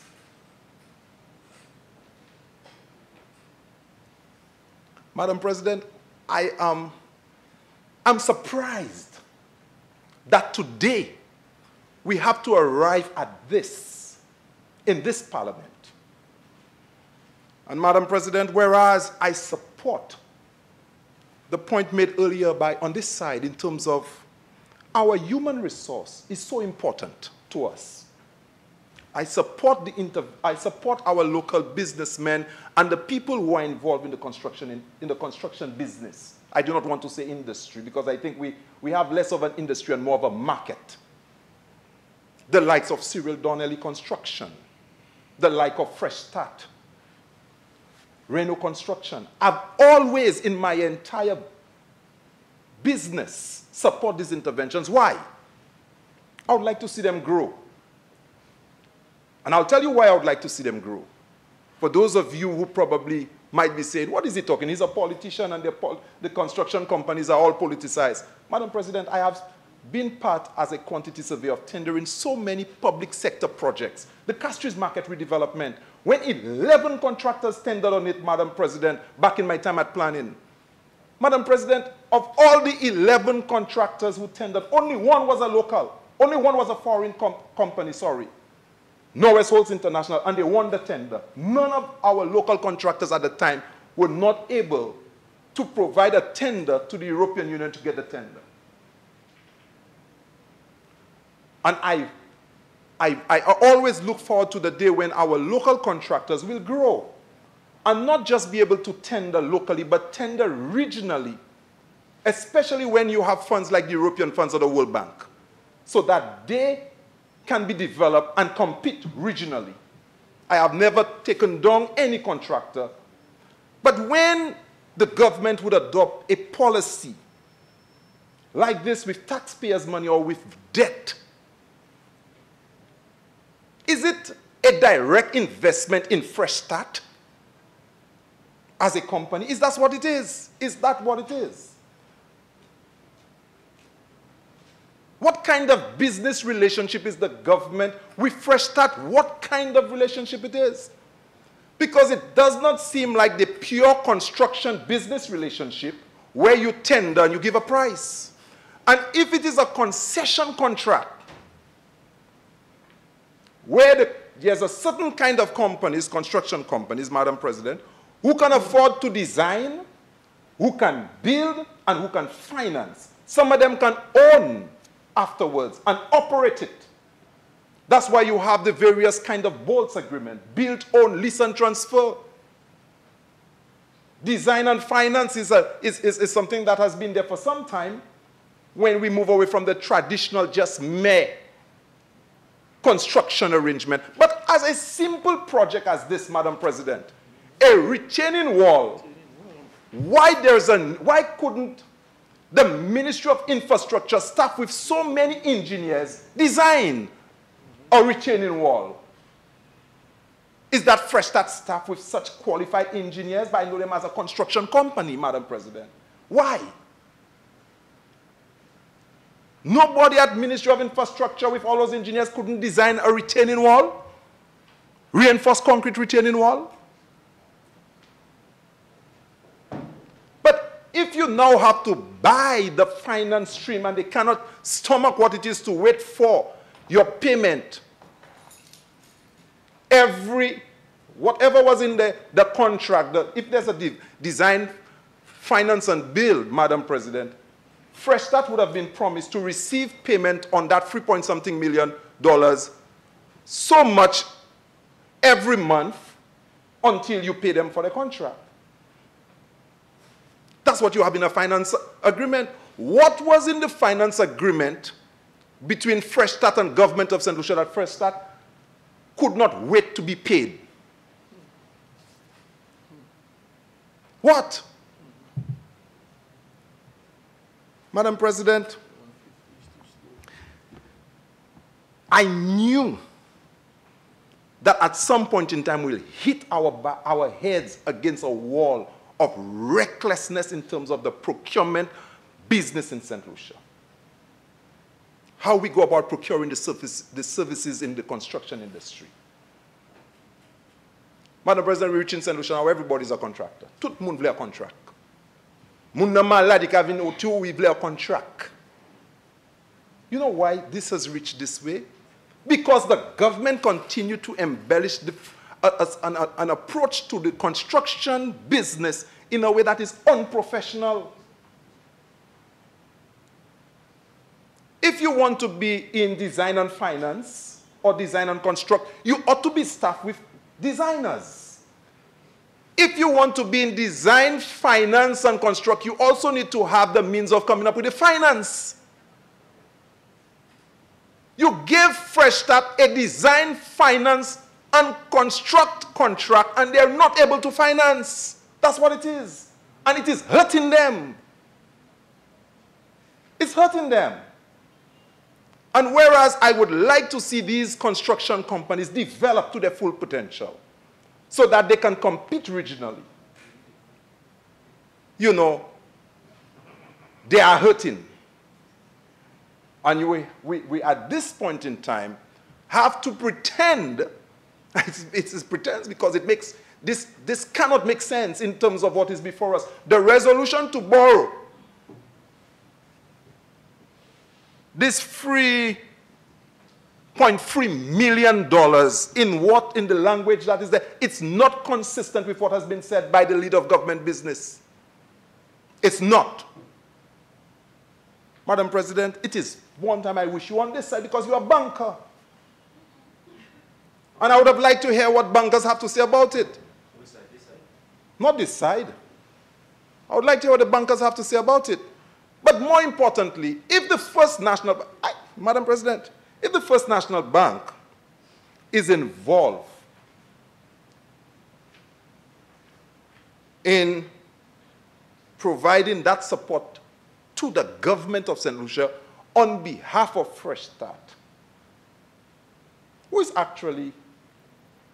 how is Fresh Start featured in that relationship with First National Bank and in this arrangement? It is solely the government loaning. Order. Thank you very much, Madam President. It is only the government going to First National Bank. So the government could have just come to this house and say, well, I'm loaning $3-point-something million or $5 million or what have you, and then change or convert the DCF procurement arrangement into any other form of arrangement without trying to feature Fresh Start here. There's no need to have brought Fresh Start inside of this house. We are hurting businesses. Fresh Start should not have, Fresh Start or in any form that should not have been mentioned here at all. We are loaning monies over and over and over. We in First National Bank, I suspect very soon the government will be playing susu with the monies in the treasury. Because it looked like we're speaking about growth, but we are broke. And this sort of arrangement with persons in the community, the constituencies, where projects, we need to revisit this. Madam President, a statement was made earlier on, and I speak of the economies of scale within the construction business, the issue of tendering, so that we get the best price. This is why we tend, that's why there is this, when people hear tendering, le moun tan moun ka tender, ada moun ko se go power killer. Sa pa anye a pa di an moun ka ache primer priya pou sa ni pou faire. Si tout le la han pa sa ou. Lan moun dou afa bay bali e ka tan la han. Ou ka si ou han primer priya parce que la han pa sa ou. Là ou ka jwek la han pep pays à côté moun ka paye tax pour porter la han pays à. Ou pas ka just point ek bayan moun li. Ek vinisi do kay pouete la han pour payer. You're not being a good steward. That's not good stewardship.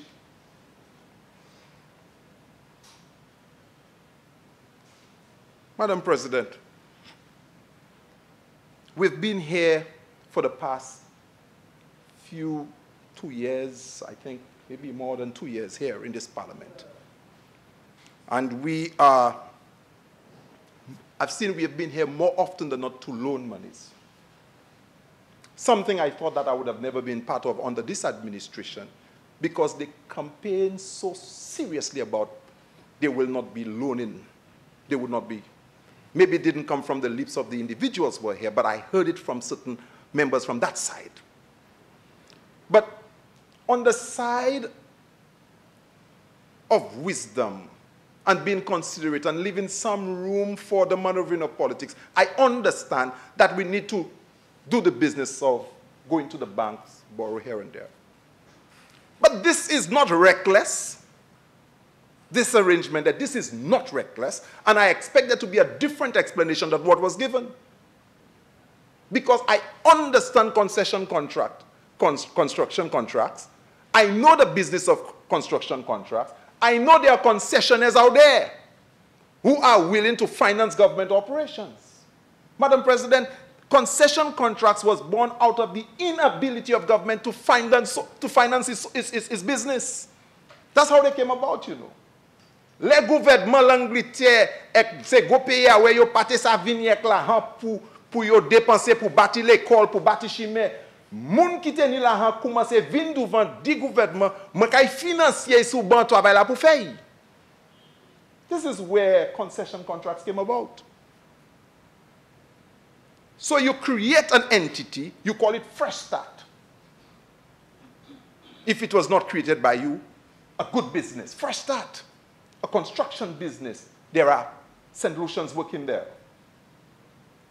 You want to allow them to participate in the business of the construction industry in St. Lucia because you are the ones, the government of St. Lucia buy more construction services than anybody else in St. Lucia. So you are responsible for a large part of the demand of construction services. You should revisit the procurement guidelines and look at what you're trying to achieve consistent with what procurement rules that are there. Just before I came here, Madam President, I saw, I don't know how true it is, I saw a Facebook page where 2 doors are being, an invoice where 2 doors were being installed in the school at $12,000 in one of our local government, direct purchase. 2 doors for a school, $12,000. Direct purchase. Madam President, direct purchase is supposed to be an exception than the norm. I understand if there's a hurricane, if there's a storm, if there's a disaster, and the government needs to do something very quickly, direct purchase can be adopted. But in the regular business of the government of St. Lucia, we ought to go to the market to get the best price. And what is the market? The market is where the buyers and the sellers meet. Where you can submit the same way you're looking for the best price of on the stock exchange for your papers. Ou pas just buy n'importe prix. Ou ka acheter primaire prix là, ou ka acheter when you're trying to raise bonds. C'est même manière sou ka try dépenser la pépé yo ka acheter primaire pour ya. Ou pas ba yon moun $12,000 pour mettre de la porte dans l'école. Madam President, a door, high-level door, is about $345. One carpenter and a helper can install a door within half an hour. The aggregate price is about $120 plus $200 for that entire day. They can do it within a day. That would be $600. $300 plus $200, sorry, $500. Add 5% or 15% profit margin on this. When I see an invoice of $12,000 to install 2 doors, is this real? Is this, what is happening? And this is as a result of our procurement, our attitude to the procurement rules, the business, how do you do the business? And I heard a statement that Madam President made by our Prime Minister with regards to the processes of, to avoid corruption, sometimes spending more money than when you're protecting corruption and this sort of thing. And I didn't fully understand. But processes and procedures are there in the construction business to ensure that we get the best price for taxpayers. This thing of coming to loan monies from First National Bank, if it was a design, finance, and build contract, is misplaced. You need to give a different explanation. You need to tell us why did Fresh Start give you a design and or why did you enter into a contractual arrangement with Fresh Start to design. I would suspect that they have some expertise to design because they hired an engineer locally, even if they didn't have one on staff. To construct, of course, they have the expertise to construct. To finance, you assess them as being able to finance the retaining wall. But you're going to come to this parliament and say that you're going to loan from First National Bank monies. And then you mention in Fresh Start. I don't understand that. Tell me you're going to loan the monies from Fresh Start, and I suspect Fresh Start should be able to finance a $3 million project and to wait at least 2 years for it to be paid. $3 million worth of work.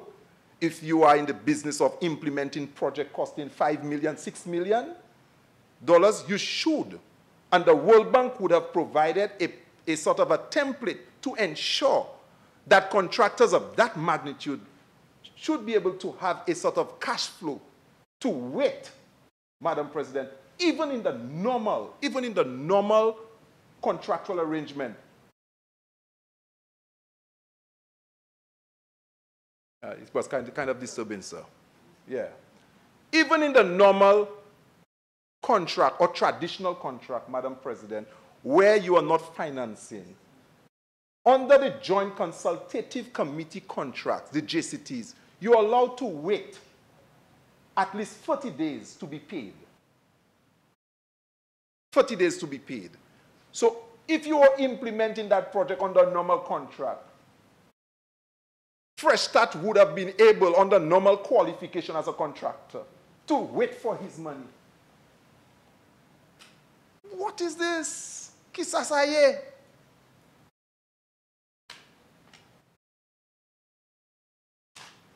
Madam President, we are hurting local businesses when we embark on things like this. My heart goes out to Fresh Start because they ought not to be part of this discussion. And sometimes when we embark on this sort of thing where we're trying to help people, help businesses, you probably should use the previous motion, maybe to help them. Back up. But we're hurting them when we do things like that. We're hurting them.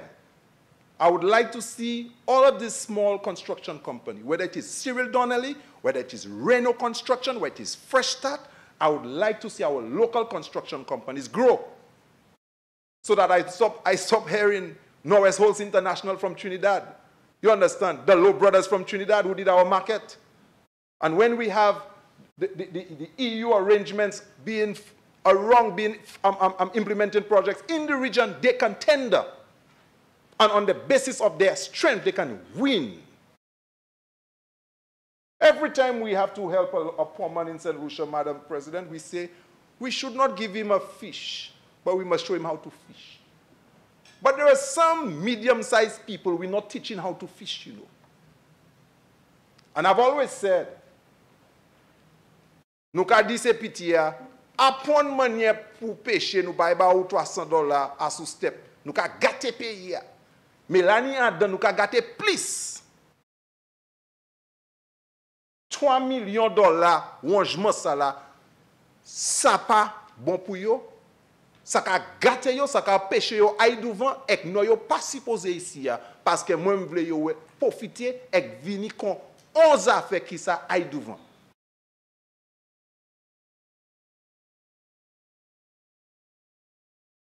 Madam President, I think part of what I've said, what I wanted to say today, I think I heard it from the member, the independent member, Senator Oji. But in following the readings on all of the motions, there seem to be either errors in typing, or some things are not clear, but based on what I have, but they're not reading correctly.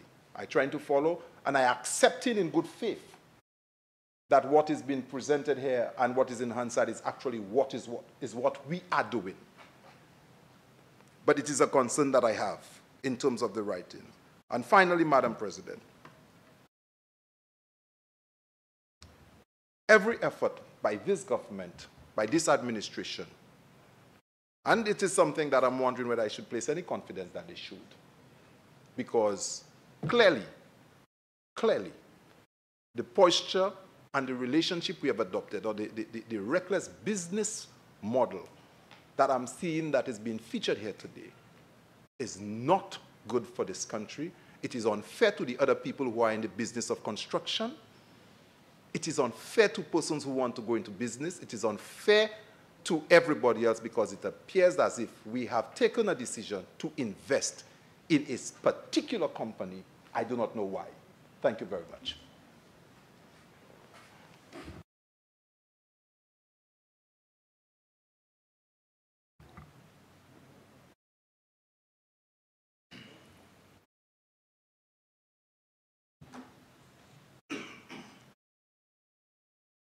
Honorable Minister for Health and Wellness. Thank you, Madam President. I'm recalling the state that bridge was in, Madam President, prior to it. The road was in, sorry, Madam President, prior to it being fixed. And I think I heard my fellow senator say it has been fixed.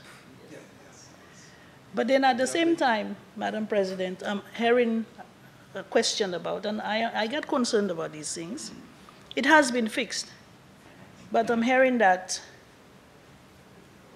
it was not paid for, and that the contractor should approach the bank.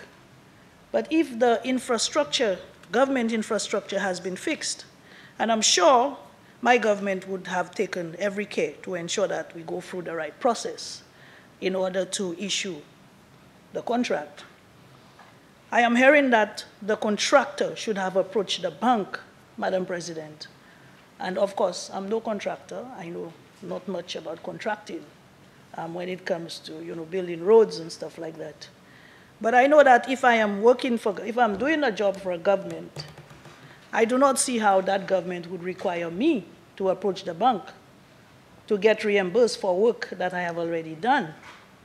So my fellow senator leaves me a bit baffled and confused in terms of exactly what it is that he is imputing.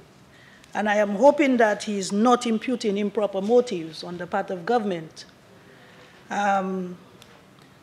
Because I know that many of our roads need to be fixed. We have a lot of infrastructure that was damaged that we came into office and found.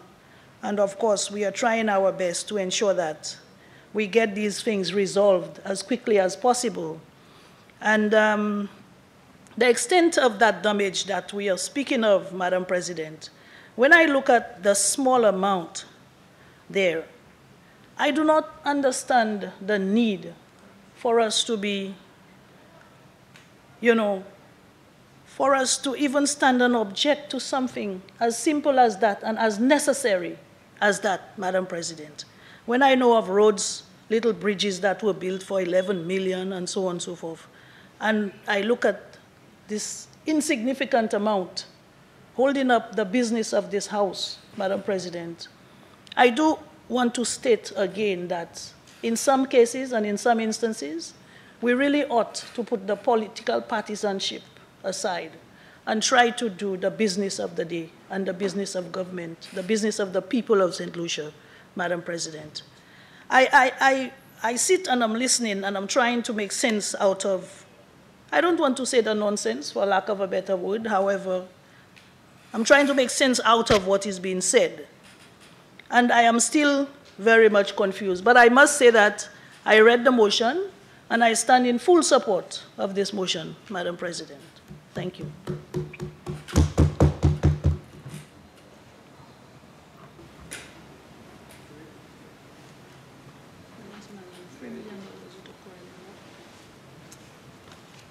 Honorable Leader of Government Business and Minister in the Ministry of Finance and Minister of the Public Service.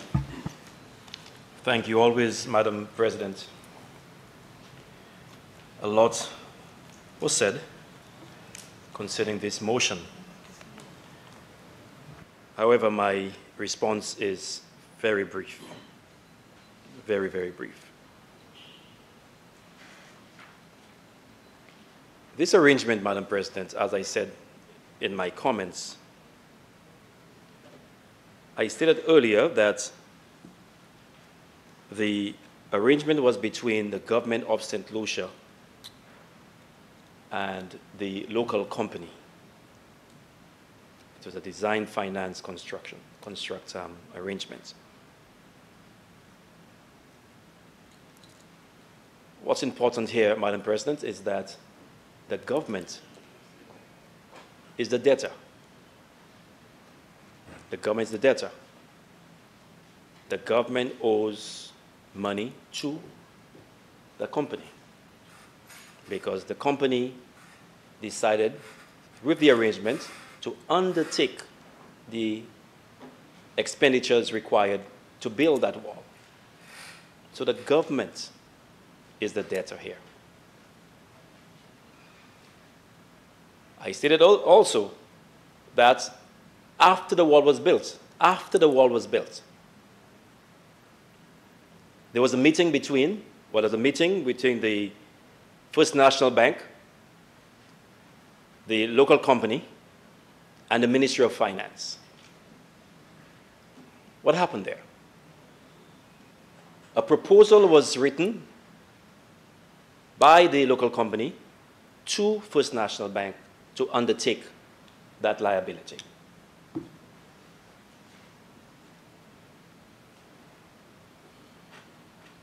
The debtor still remains the government. So the liability was shifted from the local company, and now the arrangement is between the government of St. Lucia and First National Bank. So since the local company had arrangement with the government has to what? Come and honor their obligation. And how does the government honor its obligation? The government has to pay off the local company. So the government, with the arrangement with the First National Bank, is now borrowing that money from the First National Bank to pay its first debtor, the borrower, or the lender rather, which was the local company. So this is the transaction. This is what it is. That's a transaction. Simple.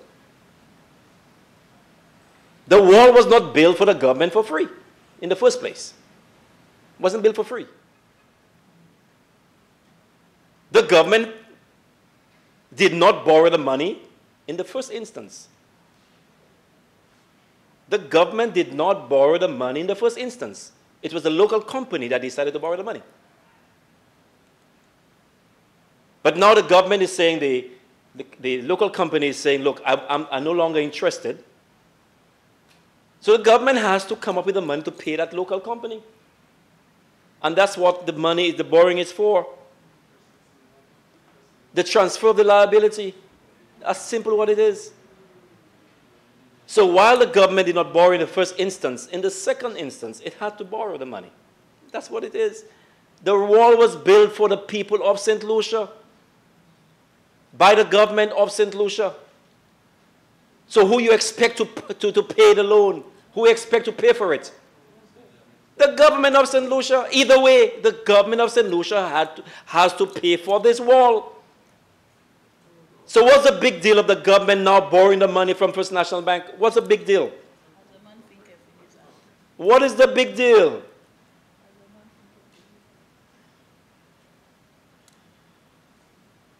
Very simple. Very simple. So, Madam President, we have always said this government will never do things. In fact, we will do things above board. Very transparent. And I'm hearing a lot of tendering and a lot of technical jargons about tendering and, you know, demand and supply, construction price. Madam President, that's really convenient, eh? Construction price. Very, very convenient. Very, very convenient.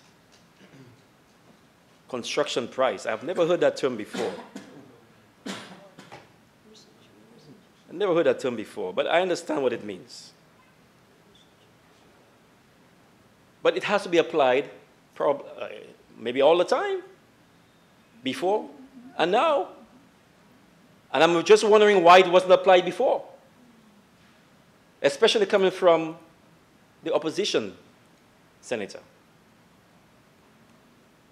I'm happy he knows what construction price is. I'm happy he knows that. And I'm hoping that construction price was applied back then.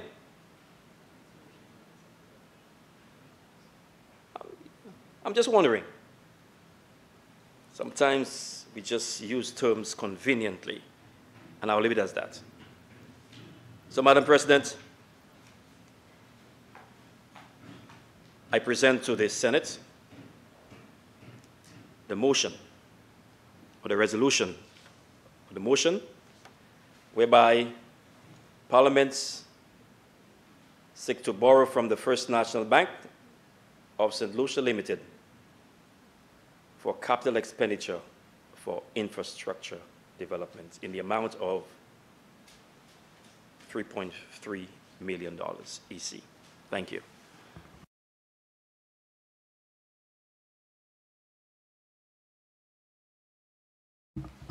Senators, the question is that Parliament authorizes the Minister for Finance to borrow EC $3,301,324.50 from the First National Bank of St. Lucia Limited for capital expenditure for infrastructure development. Be it further resolved that A, interest on the principal amount of the loan is repayable at a rate of 4.5% per annum, and B, the principal amount of the loan is repayable in the amount of EC $845,589 per quarter, inclusive of interest, with effect from 1 month after the full drawdown for 12 months, with the last payment plus any outstanding principal or interest due 12 months after full drawdown. I now put the question. As many as are of that opinion, say aye. Aye. As many as are of a contrary opinion, say no. I think the ayes have it. The ayes have it.